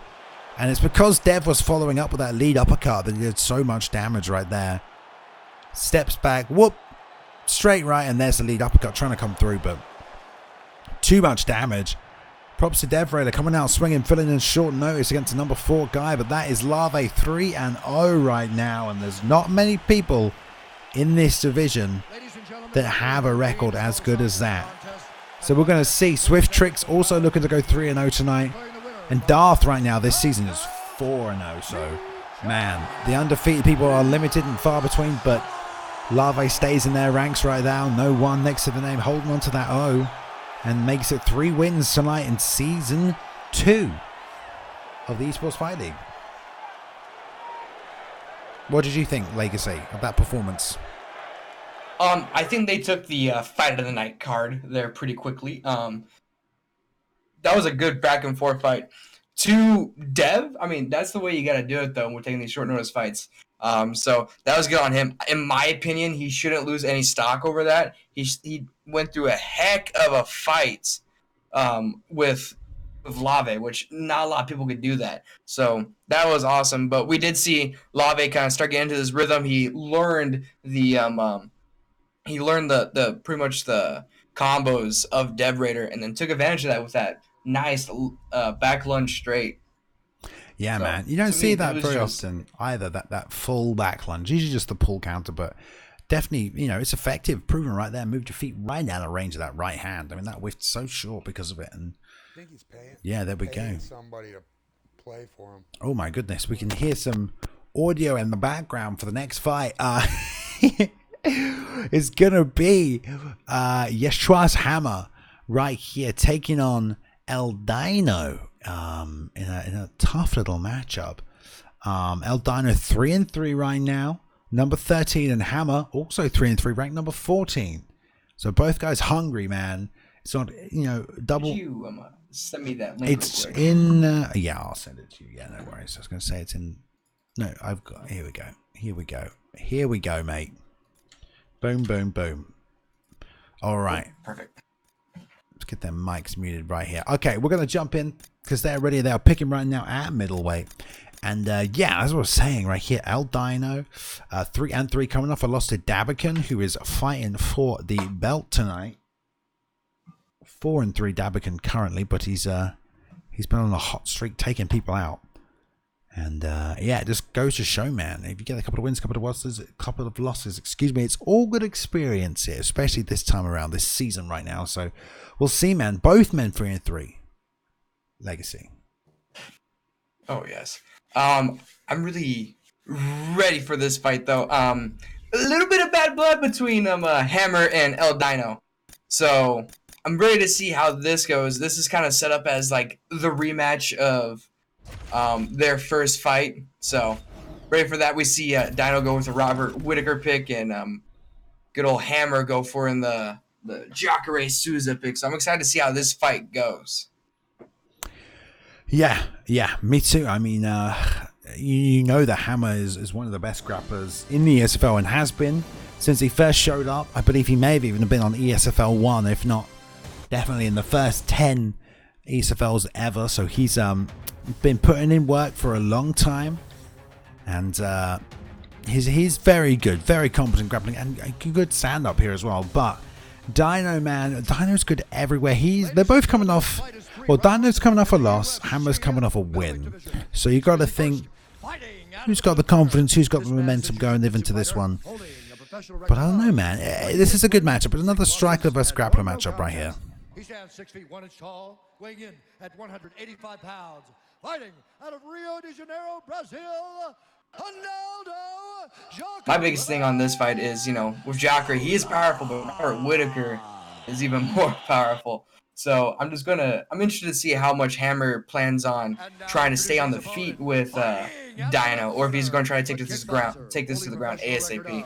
21 wins, 4 losses. Yeah, Whittaker is such a phenomenal striker in this game. I think it's almost like his height and his reach make him even more deadly, because you can dip a little under shots of your opponents, and your straight right can just angle off slightly. You just connect beautifully. You can get your uppercut in there as well and work the body. But the kicks, I think, are going to be important to try and implement as much as Dino can. Those teep kicks, those front kicks, you got to keep Hammer away. Don't let Hammer clinch. Don't let Hammer push you to that backside octagon, because he's probably going to drive you to the cage. But we'll see. Oh, the tight camera as well. But here we go. This is fight number 9 this evening. Yeshua's Hammer in the blue gloves, taking on El Dino in the red. Now we do see Hammer already throwing these. Oh, nice. He used that lunging jab to get into that nice double leg. So we're going to see if Hammer can keep this on the ground and what Dino can do to get up from the ground. Yeah, lots of nice little jabs, and already Hammer's in top position, now half guard. It's going to be a little tough for El Dino to get up, but he probably knows how, being a striker of this level. Got a fair few tricks up his sleeve. We'll see what he goes to. You've got to be able to keep mixing up, your stand-up opportunities. You find one way to get up, you probably aren't going to be able to use it again if the opponent you're against is half as smart. And Hammer is already hitting that arm triangle. This might purely be for damage. He's going to get a little squeeze off right here. 3-way escape being pushed, but he's already on to the 3rd gate right here by Hammer. Good defense, but half your head health gone right there, just temporarily even. So a nice little squeeze. That's the thing, though. It's like Whittaker wasn't missing that much stamina, but he was able to get the 3rd gate with Jacare. That's the thing. It does not take much of Jacare to get a submission off and to finish the fight. Yeah, and Hammer knows how much damage that's going to do as well. Back to the feet. Ooh, nicely body kick landing right there. Just the little shots like that you don't see. And I'd love to see Dino pump some kicks right up the middle, man. Some teeps to the face. There's a lot of elevation changes from Hammer as he's trying to land that straight to the body. If you can time that teep, some big damage waiting to happen right there. You see Hammer attacking everything, attacking the legs, attacking the body. Although, nice kick from Dino. There's a teep right there, and you got to imagine there was going to be a takedown, but delayed it slightly and then goes into the clinch. Over under held nicely right here. No transitional attempt from Dino, and boom, stops the double under. 2 knees to the body and then stuffs as well. Transitions himself. So great work by Dino defensively, and then gets a reversal and a safe break. Oh my god, all them jabs into the double leg. That was beautiful. Yeah. See what Hammer can do with it. Dino did a good job getting back to his feet earlier on in this round. And this is another one of those fights, you don't really know who to give it to. You don't know who's really winning right now. They've both been able to get their game plan working. Probably Hammer, the takedowns have been quite effective. Dino not really been able to get any offense off. No, not at all. It seems like on the feet, Dino is kind of, they're going back and forth on the feet pretty evenly. Dino's not really able to take advantage of the striking advantage he does have and get damage off, because all right now is control time with Hammer. Trying to grab that leg for a sweep. Not going to happen right here. A nice deny from Hammer on top. This is all going to add up. But we're going to get to see a second round. To me, that's a close round. I'm not going to deny it. It's not like one guy took that entire round completely, but I would have to get that to Hammer because he has 3 minutes of control time. I can only agree, especially with the arm triangle, extra damage from the top, submission threat. You take it to stage 2. And Hammer knows what he's doing here. Dino's going to have to find a way to get some more damage off on the feet, but as soon as he overcommits, Hammer's going to make him pay. Oh, for sure. I like that. Oh, we do see a little bit of nice combo from Dino there, though. Yeah, jabbed high, jabbed low, came back up high with a straight. Nice little work. More of that, just mix it up. Eso. Back in the clinch right here. Dino showcase a bit of clinch knowledge, but now Hammer's got him in the ties. Probably going to look to hit a trip if he can. There's the outside trip. Bam, straight to side control.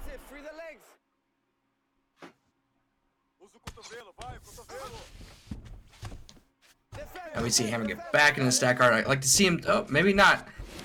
Maybe get a little bit of damage off. Looks like right now he's really hunting for the submissions, which is nothing wrong with that. Although he's got top mount now. Oh, and able to deny him once. Go for the armbar. This is a 4-gate submission. Gonna step across when he can right here, trying to push 3 different escape routes here. Not working. You're gonna go back to 2. It's probably not gonna work out too much. That left side is there for the taking. And rolls out nicely. Hammer knows how much damage these subs are causing. It is still all damage. It's gonna add up, and they have 3 minutes left in this round.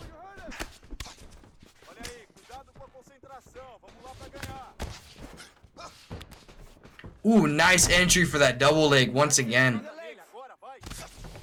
At this point, if I'm Dino, it's almost every time I see that kind of jab comes out, I'm going to do my best maybe to pre-deny, just get ready for the takedown. Maybe throw an uppercut after he throws those kind of jabs.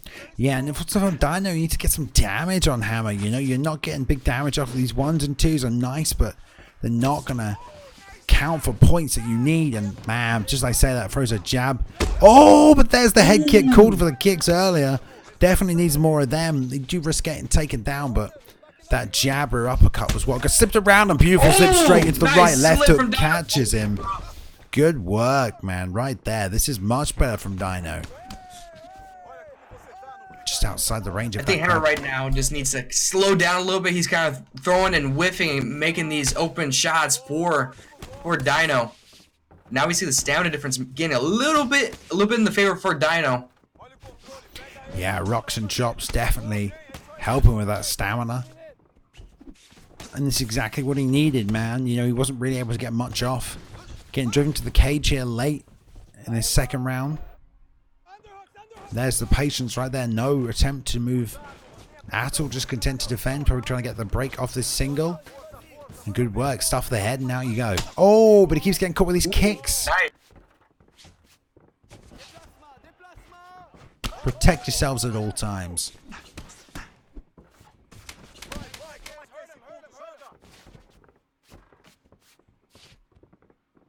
Beep. All right. Great fight so far. This pretty much looks like the number 13 guy's fighting the number 14 guy. I'm not going to lie. Oh, for sure. I mean, at this point, I like to think this is probably into going to the third round, this is a 1-1 fight. Yeah, for sure. Those double rocks by Dino. I doubt it's going to be 10-8 for him. Might be, though. Double drops. Oh, beautiful. Ooh, nice slip into the uppercut. Big right hand over the top. And then, yeah, the lead uppercut followed. And you can't forget, man. We talk about it all the time. Jacare has power in that right hand. Dino's got plenty of head health, but he's got to be careful, man. And this is real bad. Is he going to go for the rear naked? That's a 2-stager right there. And Dino's going to break off that nicely. Doesn't want to get anything too obvious. Fakes fine into a knee, but then tries to fake again and denied right there. And there's a beautiful hip toss. So I don't know, to people who just realize why that was so quick, right there what Hammer was doing, he's throwing those little shoulders to the face. And what that does, that gets you going for a nice Kimura here. I'll finish my thought in a second. Man, he's trying to hit this now. Again, just trying to get some damage off. You can see the block actively just draining, and he's going to hit 4 stages, man. There's no way. Oh, this is going to be close. Oh, my goodness. Almost had that. How did he get out of that? Sometimes I feel like that last L stick on that last gate just takes a second extra almost to appear. And you're just like, is it going to come up. Is it here yet? Damn it, you just don't know. And then get a little delay can throw you off. Hammer's showing. Oh, other than that slip, Hammer's throwing pretty good defense right there, blocking that entire combo right there. Again, oh, got pre-denied that time. That's what I was talking about. Oh, Whitaker going for the submission on Jacare. Oh, and these gates are a little slow. This is a 5-gate submission, but these gates are slow. Sitting back into it, trying to squeeze, tighten up. One leg trapping over the top right here. He's got the top weight push, but he's got into the 4th right here. If he can make it to the 5, rolling him into mount. And no.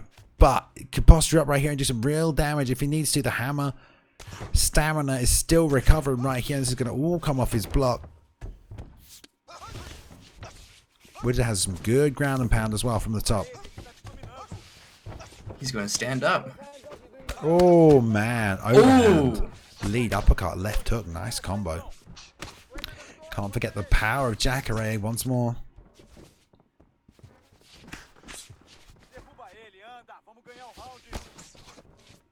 Lots of pull counters tonight. Oh, for sure. And both fighters have done a great job rolling. Throwing that again, right nice hand. double leg entry. I don't know how many takedowns Hammer has got. But there's only 20 seconds left in this fight. Damn, that right hand just spearing straight through. 10 seconds left right now. Nice deny. Oh, a little up kick. Oh! Ooh! And there we see Hammer. Taking the dub. Wow. Great fight. Great matchup between two guys right here. No decision announced. No significant strikes landed in that final round right there. You know, that's not what it seemed like, but sometimes I guess it plays out that way. You're trying to get what you can. And it's hard, man. You know, we've seen the grapplers do really well tonight. There was a time when it was very hard to grapple, you know. The game's seen a lot of updates since then. There's a lot of ways to mix in your grappling offense into, you know, the rest of your arsenal. So real good work right there by Hammer. And I'm sure he'll be pleased with that one. 4-3 right now. That's 2 in a row. 1 over Recognize, and now picking up a win over Dino. So those are big names too. I mean, that was good. That was a back and forth fight though. But I think just the amount of takedowns and submission attempts that almost ended the fight for Hammer definitely took that fight. But that was just a good fight. That was entertaining to watch for me. I was kind of on the edge of my seat on that one. There were several moments where that fight could have been ended by either gentleman. Yeah, it was a great fight, a great matchup. Speaking of great matchups, as we always like to transition into, we have another great matchup right here. The Coco main event. EK Preacher taking on Swift Tricks. EK Preacher, formerly known as EK Preacher, now EK Motown, I do believe. This isn't another EK member filling in. It's kind of hard to tell sometimes. There's so many names, but they're ready to go. They are in the lobby, and it's going to be at light heavyweight, something we don't see every day. These EK boys are very, very good with the John Jones picks. Probably going to see that Gustafson pick, though. Maybe he's thinking about it. I like light heavyweight. We should have more. We should have more light heavyweight matchups. I agree. I like the heavier weights, to be honest. I find myself not liking the lighter weights as much. You can get away with more things. That's why I like the heavier weights. You know, you mess up on a strike and you get countered. You know, you're gonna pay for it. Lighter weights, you kind of get away with it a little bit. So the danger of the heavyweights definitely spikes my interest a little bit. I still like bantamweight. It's just so fast.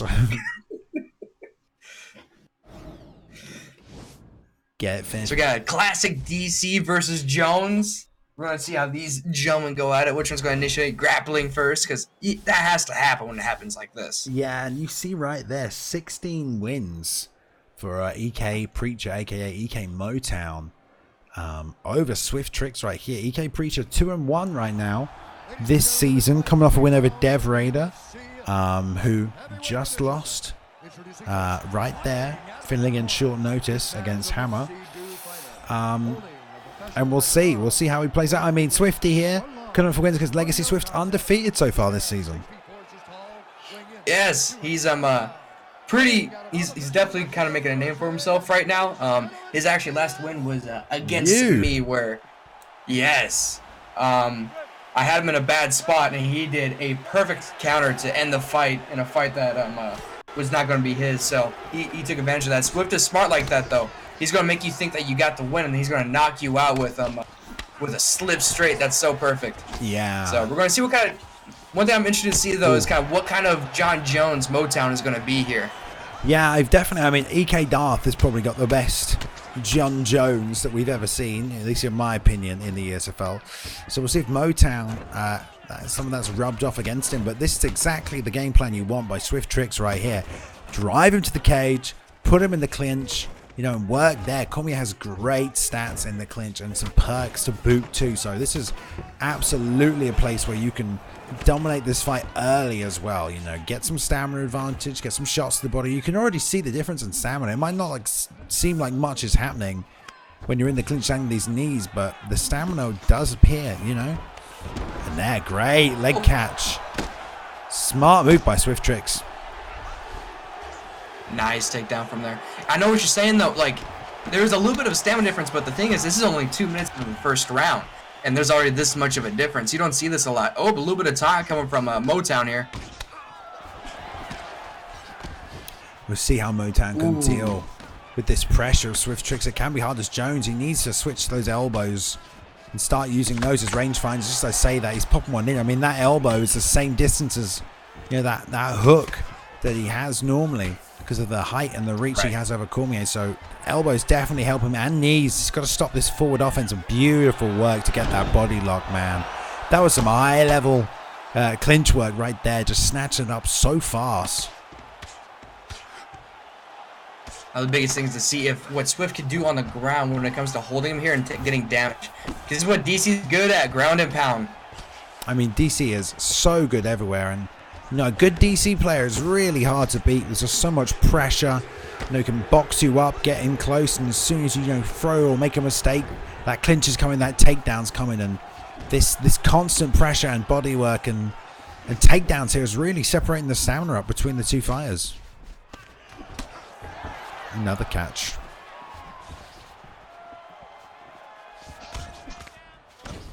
Anytime Motown's gone to the body with those teeps or those knees, he's getting caught. So, got to think he's factoring in right now. Tries to get the side kick off, doesn't get it, and gets ankle pick. Nice work, though. Good defense. Ooh, some nice elbow work. Needs more of that. Needs more elbows, more knees if he can land it, but sits in the pocket and trades. It's a 1, 2, 3, and man, speared straight away. Swift Tricks looking so good versus Motown right now, and Swifty undefeated so far this season. Nice body work. Damn, what a first round for Swift. I'd say. And this is big because Motown probably had quite a bit of confidence going into this fight because, you know, we saw their record 16-6. But, you know, we're being realized right here that, you know, Swifty does have wins over Motown, and we're being shown why he does, you know, because I'm guessing a lot of these fights are close and back and forth. So this is exciting to see just because these are two very good fighters trying to get their game plan going. But we see Swifty's game plan taking over a little bit and kind of overdoing what Motown is trying to do. Yeah. And Motown, man, it can be hard to use John Jones, especially against a Cormier, man. There's just so much pressure. He's got to find home for his big techniques, his elbows. He's got to throw some head kicks.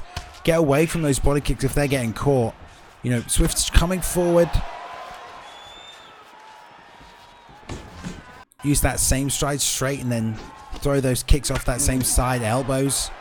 He's mixing it up here, but Swift's being real patient at the start of this round. Oh, look at that. Slips on the outside of that side kick.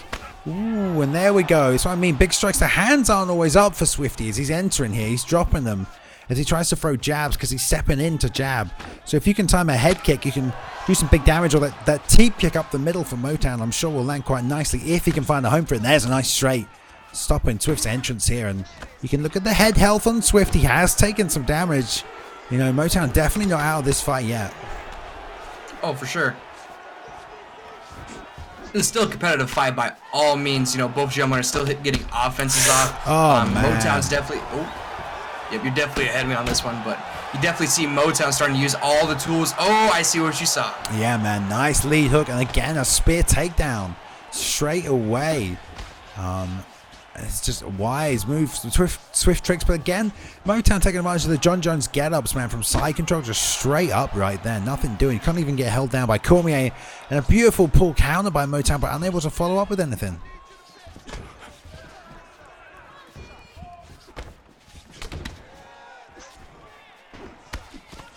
Double jab, nothing doing. Swift trying to find a home for something, and Motown's definitely sitting on the outside a little, trying to find that perfect strike, but ends up with the back against the cage. And there's the drive into the double. He's going to fake. No, that's a deny right there, not a fake. And now some short shots by Motown, which is great, but he's got to get out of here. He can't just sit here, because these shots are not going to be enough for him to win through this round.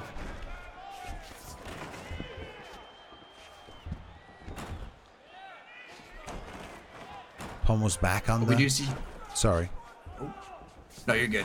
You're ahead of me anyway, so I'm just trying to not get ahead of your mojo. No, you're good.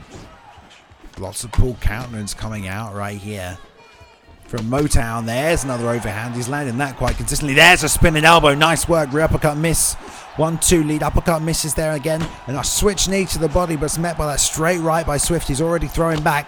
And that lead hook of Swift, he's been doing some big damage all night as well.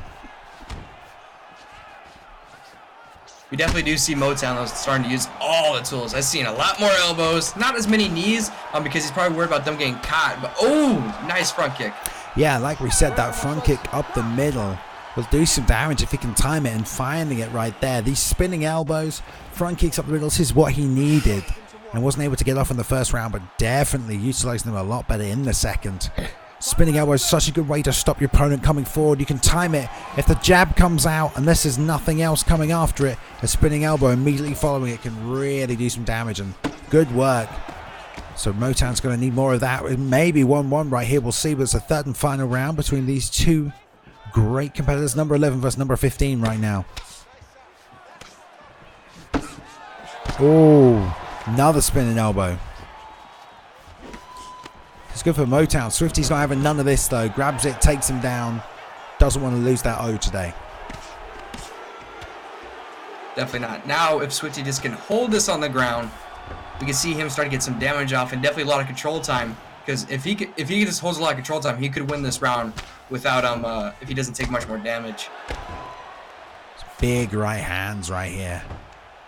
Definitely using Cormier all the way he can right now. Short shots to the body, fake, tries to hit the sit-up, doesn't get it, denies the back sit-out, and back to the bodywork.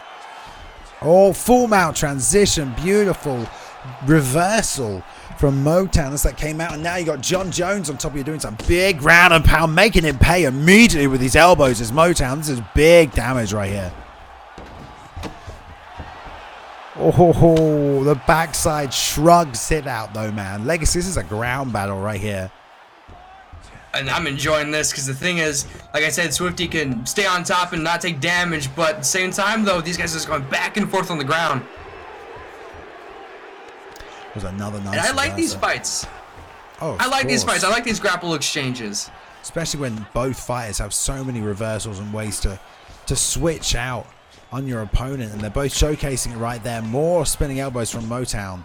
Expect that front kick right up the middle in a second. Going for the side kick right there. A knee, but it's caught. Swift doing such a good job catching those body kicks on those knees all night. It's how he's got half his takedowns. Oh, big overhand left. Been trying to time it all night as Swifty's stepping in. Gets it there. Look for the head kick to follow up as well.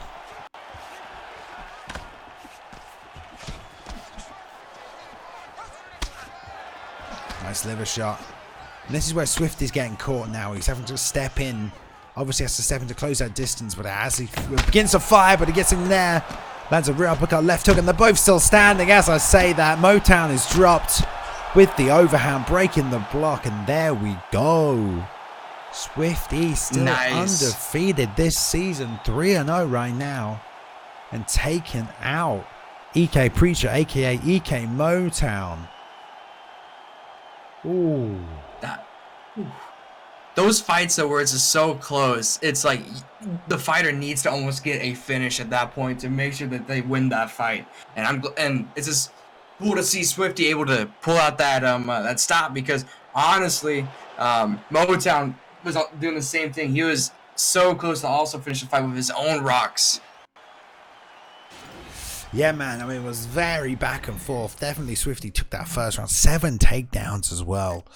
And Motown did a good job making adjustments going through into that second. But real good work from Swifty, man. I mean, that's how you beat a John Jones with a Daniel Cormier. You know, just pressure. Good work from the moment, you know, the fight started. It was in the clinch, pummeling, knees to the body, taking some stamina away, and just made it real difficult for Motown to try and land those body kicks. He was trying to land those knees. He was trying to land a lot of kick catching, a lot of takedowns off that as well. Oh, for sure. Now it's just to the point where Swifty goes from here. Now he's moved up to 4-0, correct? It says 3-0 in what I have, but maybe I'm wrong. So okay, cool. So anyway, he's on a win streak though, and he was already high ranked as it was. He was already number 11. So it makes me wonder, is he's like 2 fights away possibly from getting top guys getting a title shot. So if Swifty keeps this up, we might see him in the co-main or main event real soon. Yes, indeed, you can say that. So we'll see, man. Hopefully, I mean, we've got some good up-and-comers right here on Xbox. You know, Swifty, currently undefeated. We also have Larvae, undefeated. So, you know, a couple of these guys making their way up. I'm speaking of someone else who's undefeated. Mr. EK Darth right now, sitting on 4-0 right here. He's making the jump from PlayStation to Xbox. So he's 4-0 on PlayStation, and he was ranked number 2. So Mad Dog happy to welcome in Darth as he comes over here to join the Xbox crowd. Mad Dog currently 5-2 this season, man. That's a good record, good wins, and only lost to the best, you know. So we'll see, man. I think they're just getting ready right here, but rather than wait around like we normally have to, let's hit the intermission real quickly, and then we'll bring you back straight when this fight is ready.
And we are ready right here. They're already in. They're already choosing straight into this co-main event of the evening. And man, I'm a little excited about this one. I've been a little low energy. Not going to lie, almost fell asleep in my chair the night. It's getting pretty late for me, but I'm feeling this one right now. Mad Dog taking on EK Darth. And look at that, 11-1.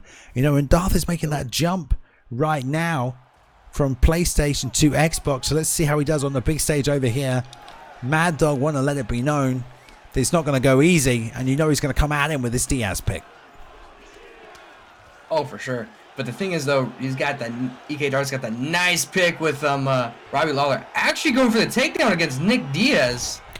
Well, I think, you know, Lawler's got pretty good top stats, and if I'm not mistaken, We saw Darth do this previously, or someone do this previously with Lawler. It's almost like a new pickup. And one thing you have to be careful with Lawler is that stamina. You know, it does deplete quickly. You have to be really careful with your shot selection on the feet. So taking it down to the mat using both grapple stamina and striking stamina bars is not a bad idea. And we always see Darth whipping in that rear uppercut to the body as well. Good work. But yeah, Mad Dog, no stranger to this kind of a fight, so he's going to try and piece that body up. And Darth kind of already overswinging, kick, catch, and straight back down to the mat.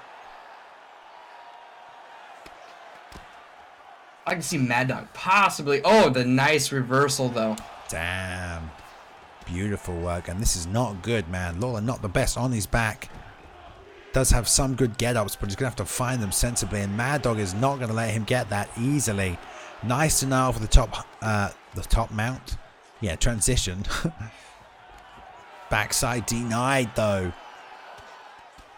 Not looking great for Darth right here. Not where he wanted to be when he re-entered this back to the ground. But he's doing a great job denying all of these offensive transitions right here. Right. Darth keeps this up. Yep, I was about to say, Darth keeps this up, and we're going to get the stand-up real quick. Good job. All right, here we go. Switch sides of the screen right now. That straight to the body is going to work out nicely. I don't know what Lawler's switch stat is, but Darth not even fighting southpaw, man. It's kind of crazy. I believe Lawler's switch stance is not that good, so I'm a little shocked to see this, but maybe he's just more comfortable in orthodox. Man, that's all I can think of. Look at the blocks from Mad Dog.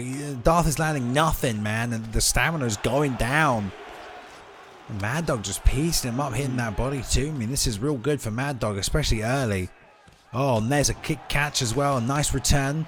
A couple of little short combos there by Darth on the inside, but oof, he's going to have to be careful if he keeps up this pace and Mad Dog keeps up this level of defense.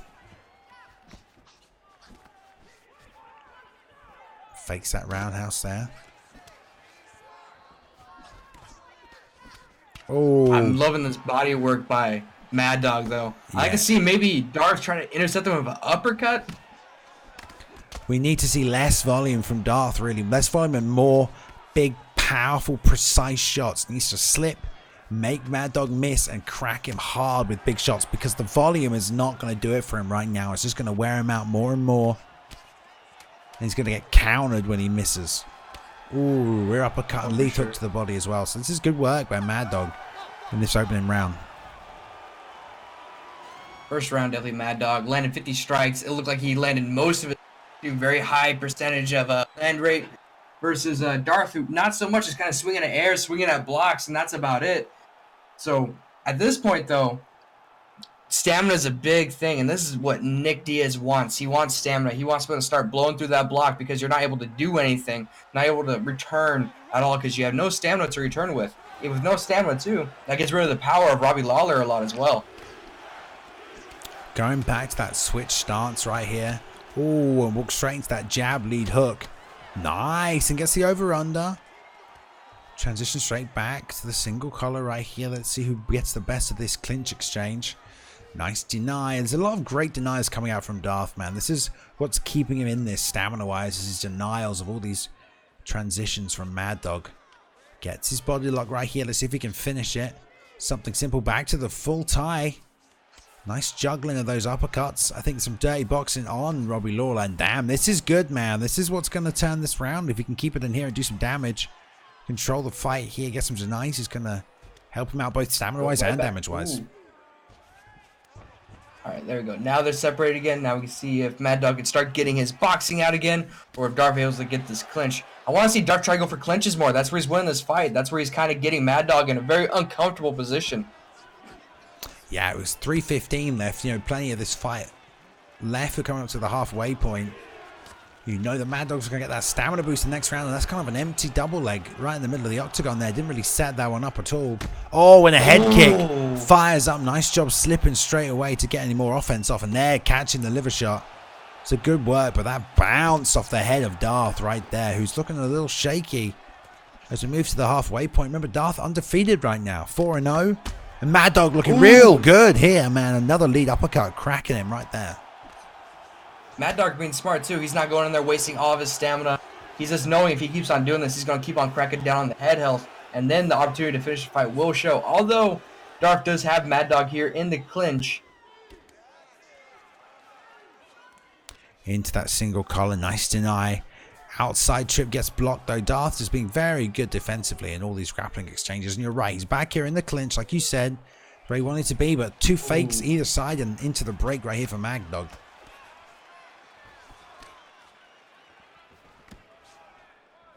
Ooh, lead uppercut, big right hand. Big rock. And Darth swinging for the fences right here. Knows he needs to do some big damage.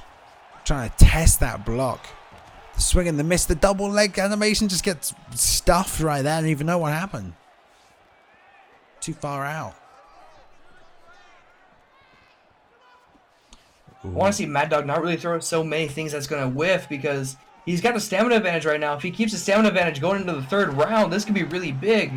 But he's kind of missing a little bit. Yeah, Darth doing a much better job defensively all of a sudden. Catching kicks, better at picking ranges. He's not trying to step in. Well, he did right there, but that's what was getting him caught stepping in. And I love how Lawler throws that lead uppercut. It's how he kind of throws it in real life. It's like a shovel hook. Throws it from their hip and up and out to the side as well. So he's trying to dig that. Get those uppercuts working. But we're going to make it to 3 rounds here. Close round. Very close round. Now I want to see. I know I'm saying like a broken record, but have Mad Dog keep working that stamina of Robbie Lawler. But we're going to see as Darth comes in. Oh, we see Mad Dog working down the block of Darth a little bit, and the nice clinch attempt again. Yeah, he has been doing good work in this clinch again. All these defensive denies from Darth, man.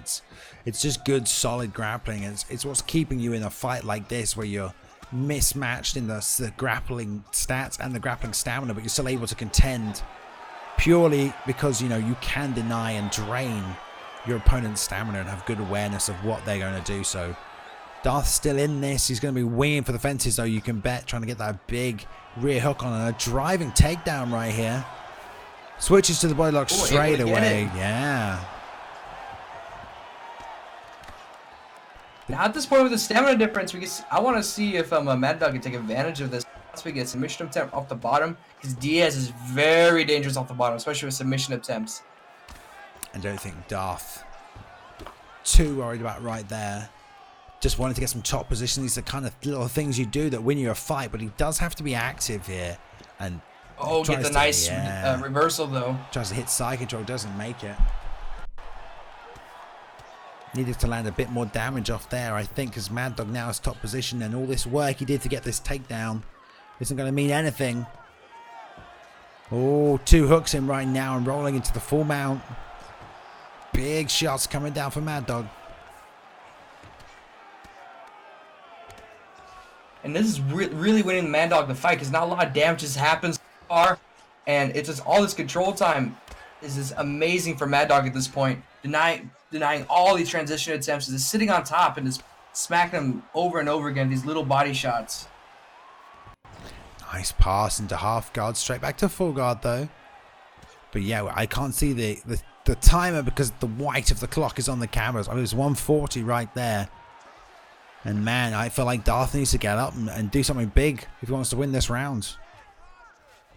Oh, for sure. Because Mad Dog's okay with this. He's just going to sit here and keep on win the fight this way. He's not going to do anything that's risky to lose the fight. He knows that tower shot could be 100% next, so he's not going to take any chances with this. Yeah, Mad Dog so far this season, 5-2, been putting on some great performances, looking to make it 6 right here. And Darth found himself on the bottom underneath.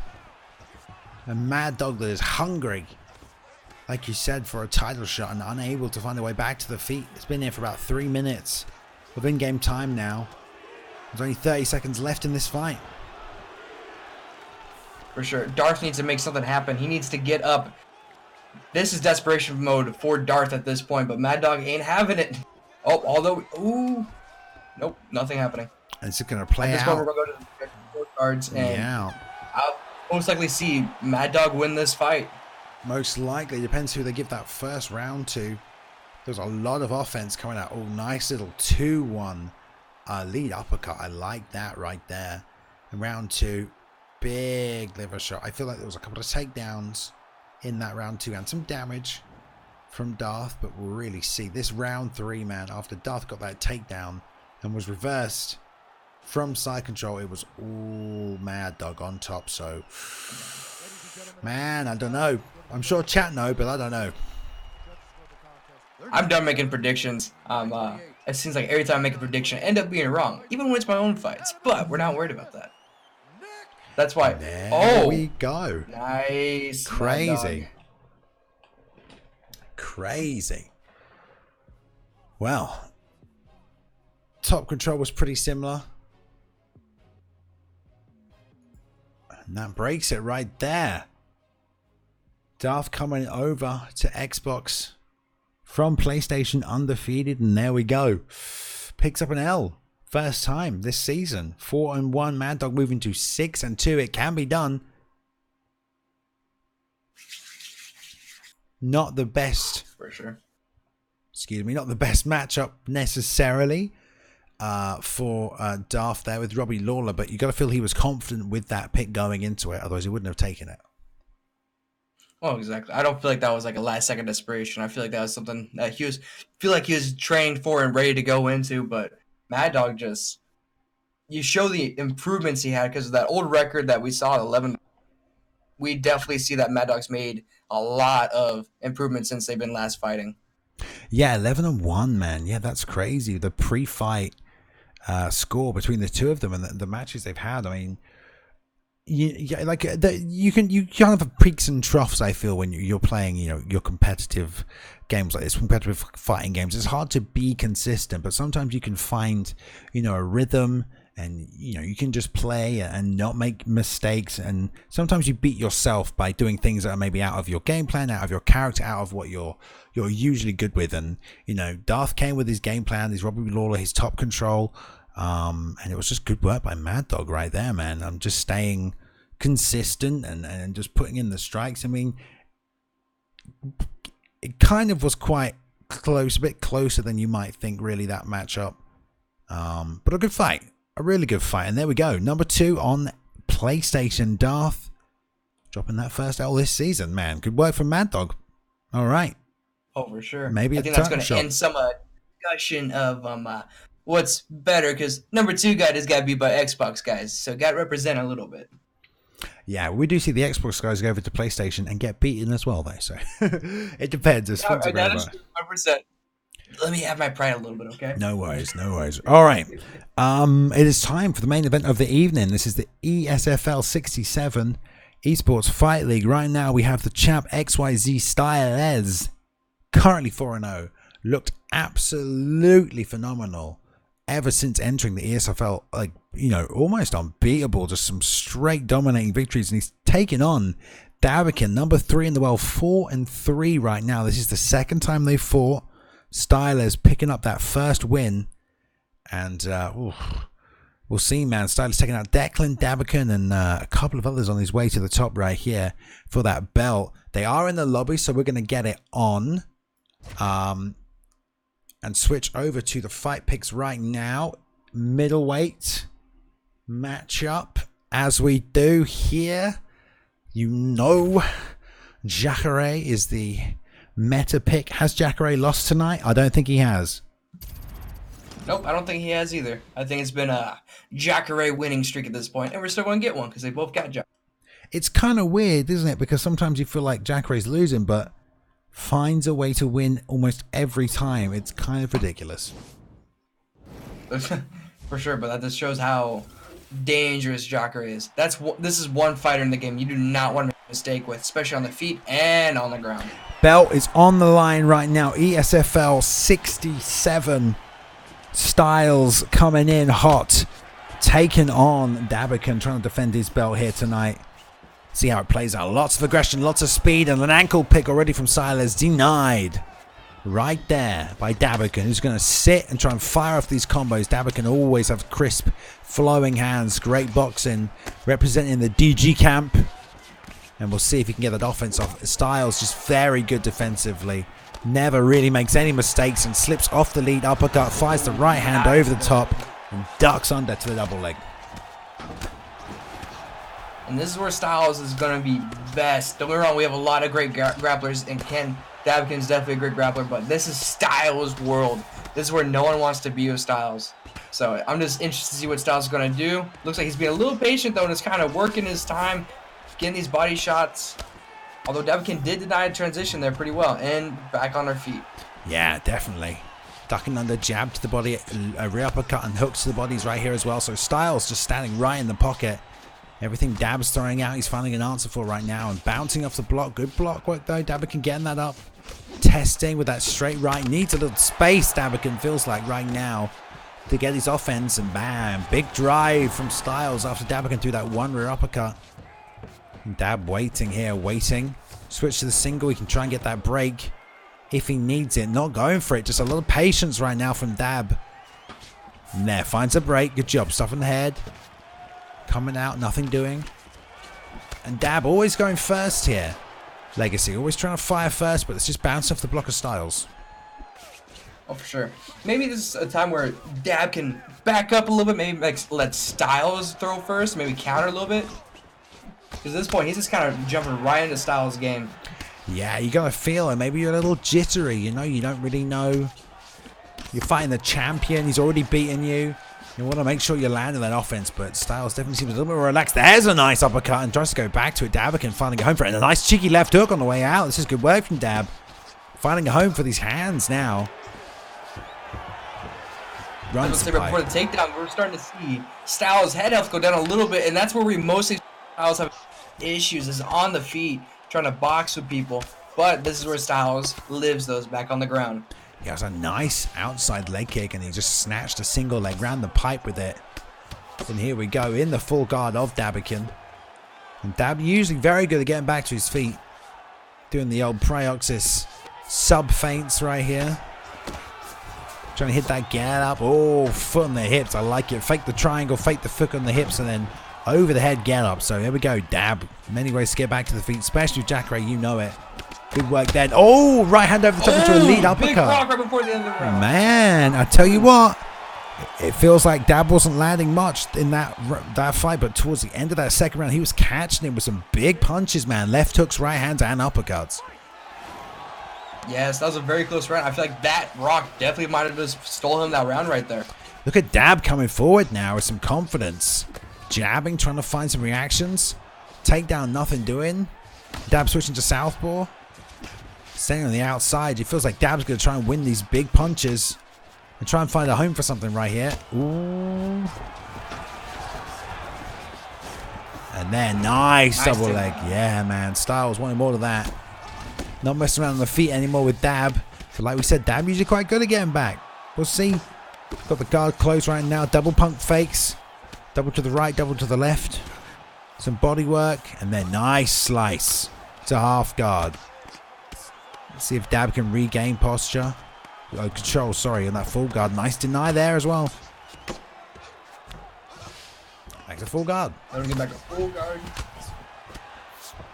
Both guys staying active.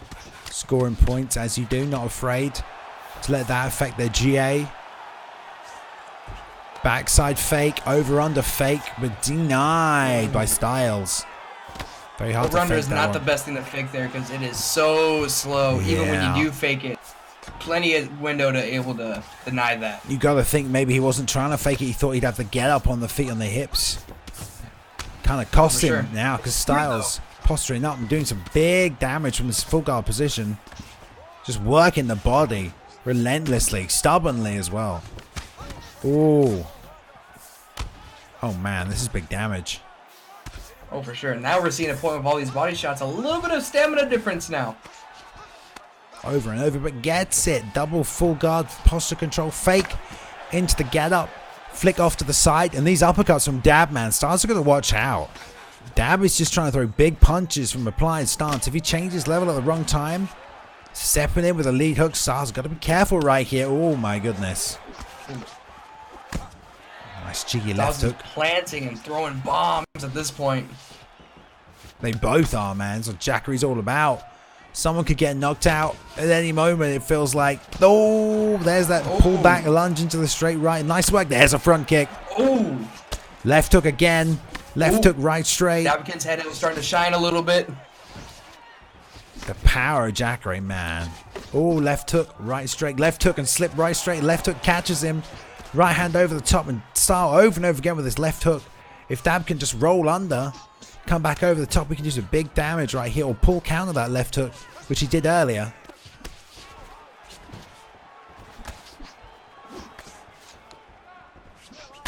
Ooh, right hand over the top.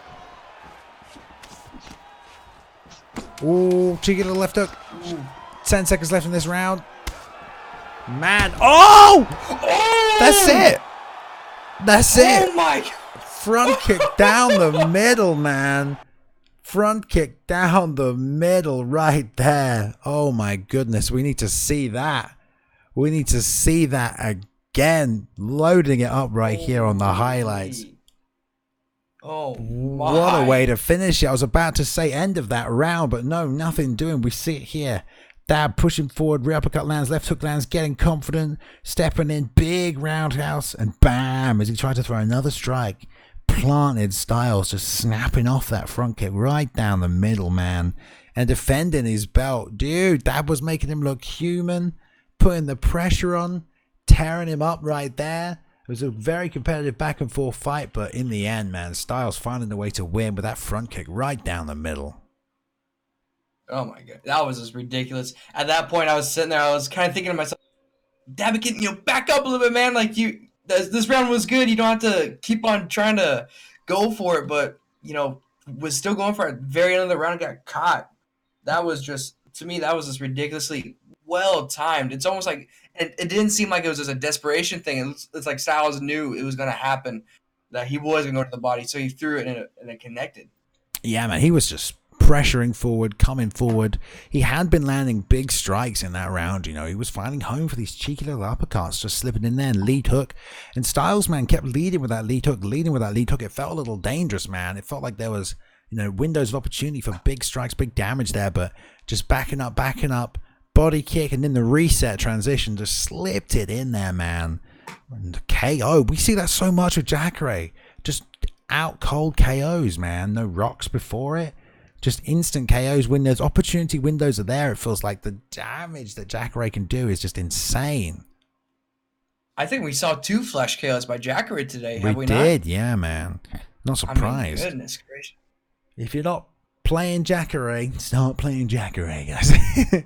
Until someone comes along with that counter, we'll see Bisping. I think Bisping's the answer. A defensive Bisping with leg kicks. Leg kick chopping, negative reinforcement. You can get it. It's all good. Right, guys, that is the end of us for tonight. The belt retained by XYZ Stylez, man. 5-0, looking so good. We need someone to come beat him. Maybe Kinetic come out of retirement. See if he can take him on. Or Pry vacating that belt.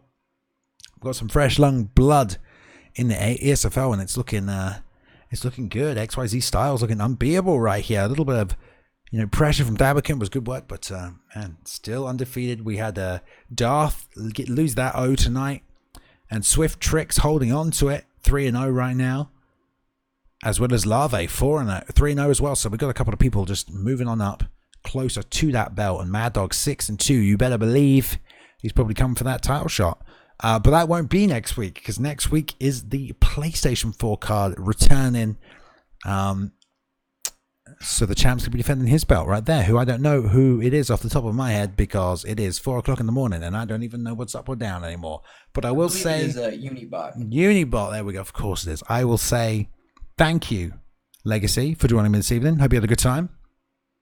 Oh, it was awesome. It might have been last second replacement for this, but always have fun when I do this commentating. Yeah, for sure. And if there's anybody out there who is a streamer and feels like they can run ESFL production, do hit me up during the week. We are looking to take on new members of the team, production members, commentators. If you want to help out, please do. We're just keeping the community together, keeping the train rolling, keeping these fights going, all the fighters fresh, and the competitiveness alive as we are waiting for some UFC 4 announcements. E3 is coming up. I'm sure they might show us something nice there. We'll see, man. But until then, guys, have a good week. Enjoy yourselves. We'll be back next weekend, ESFL 68, with a PlayStation 4 card. Really appreciate you all coming and showing up. each week. We hope you enjoy these fights. No UFC was on this weekend either, so there we go. Next weekend there's a big card. Looking forward to that one as well. So everybody, it's good night from me, good night from Legacy as well, I'm sure. Take care of yourselves, enjoy, and we will see you next week. Have a good one.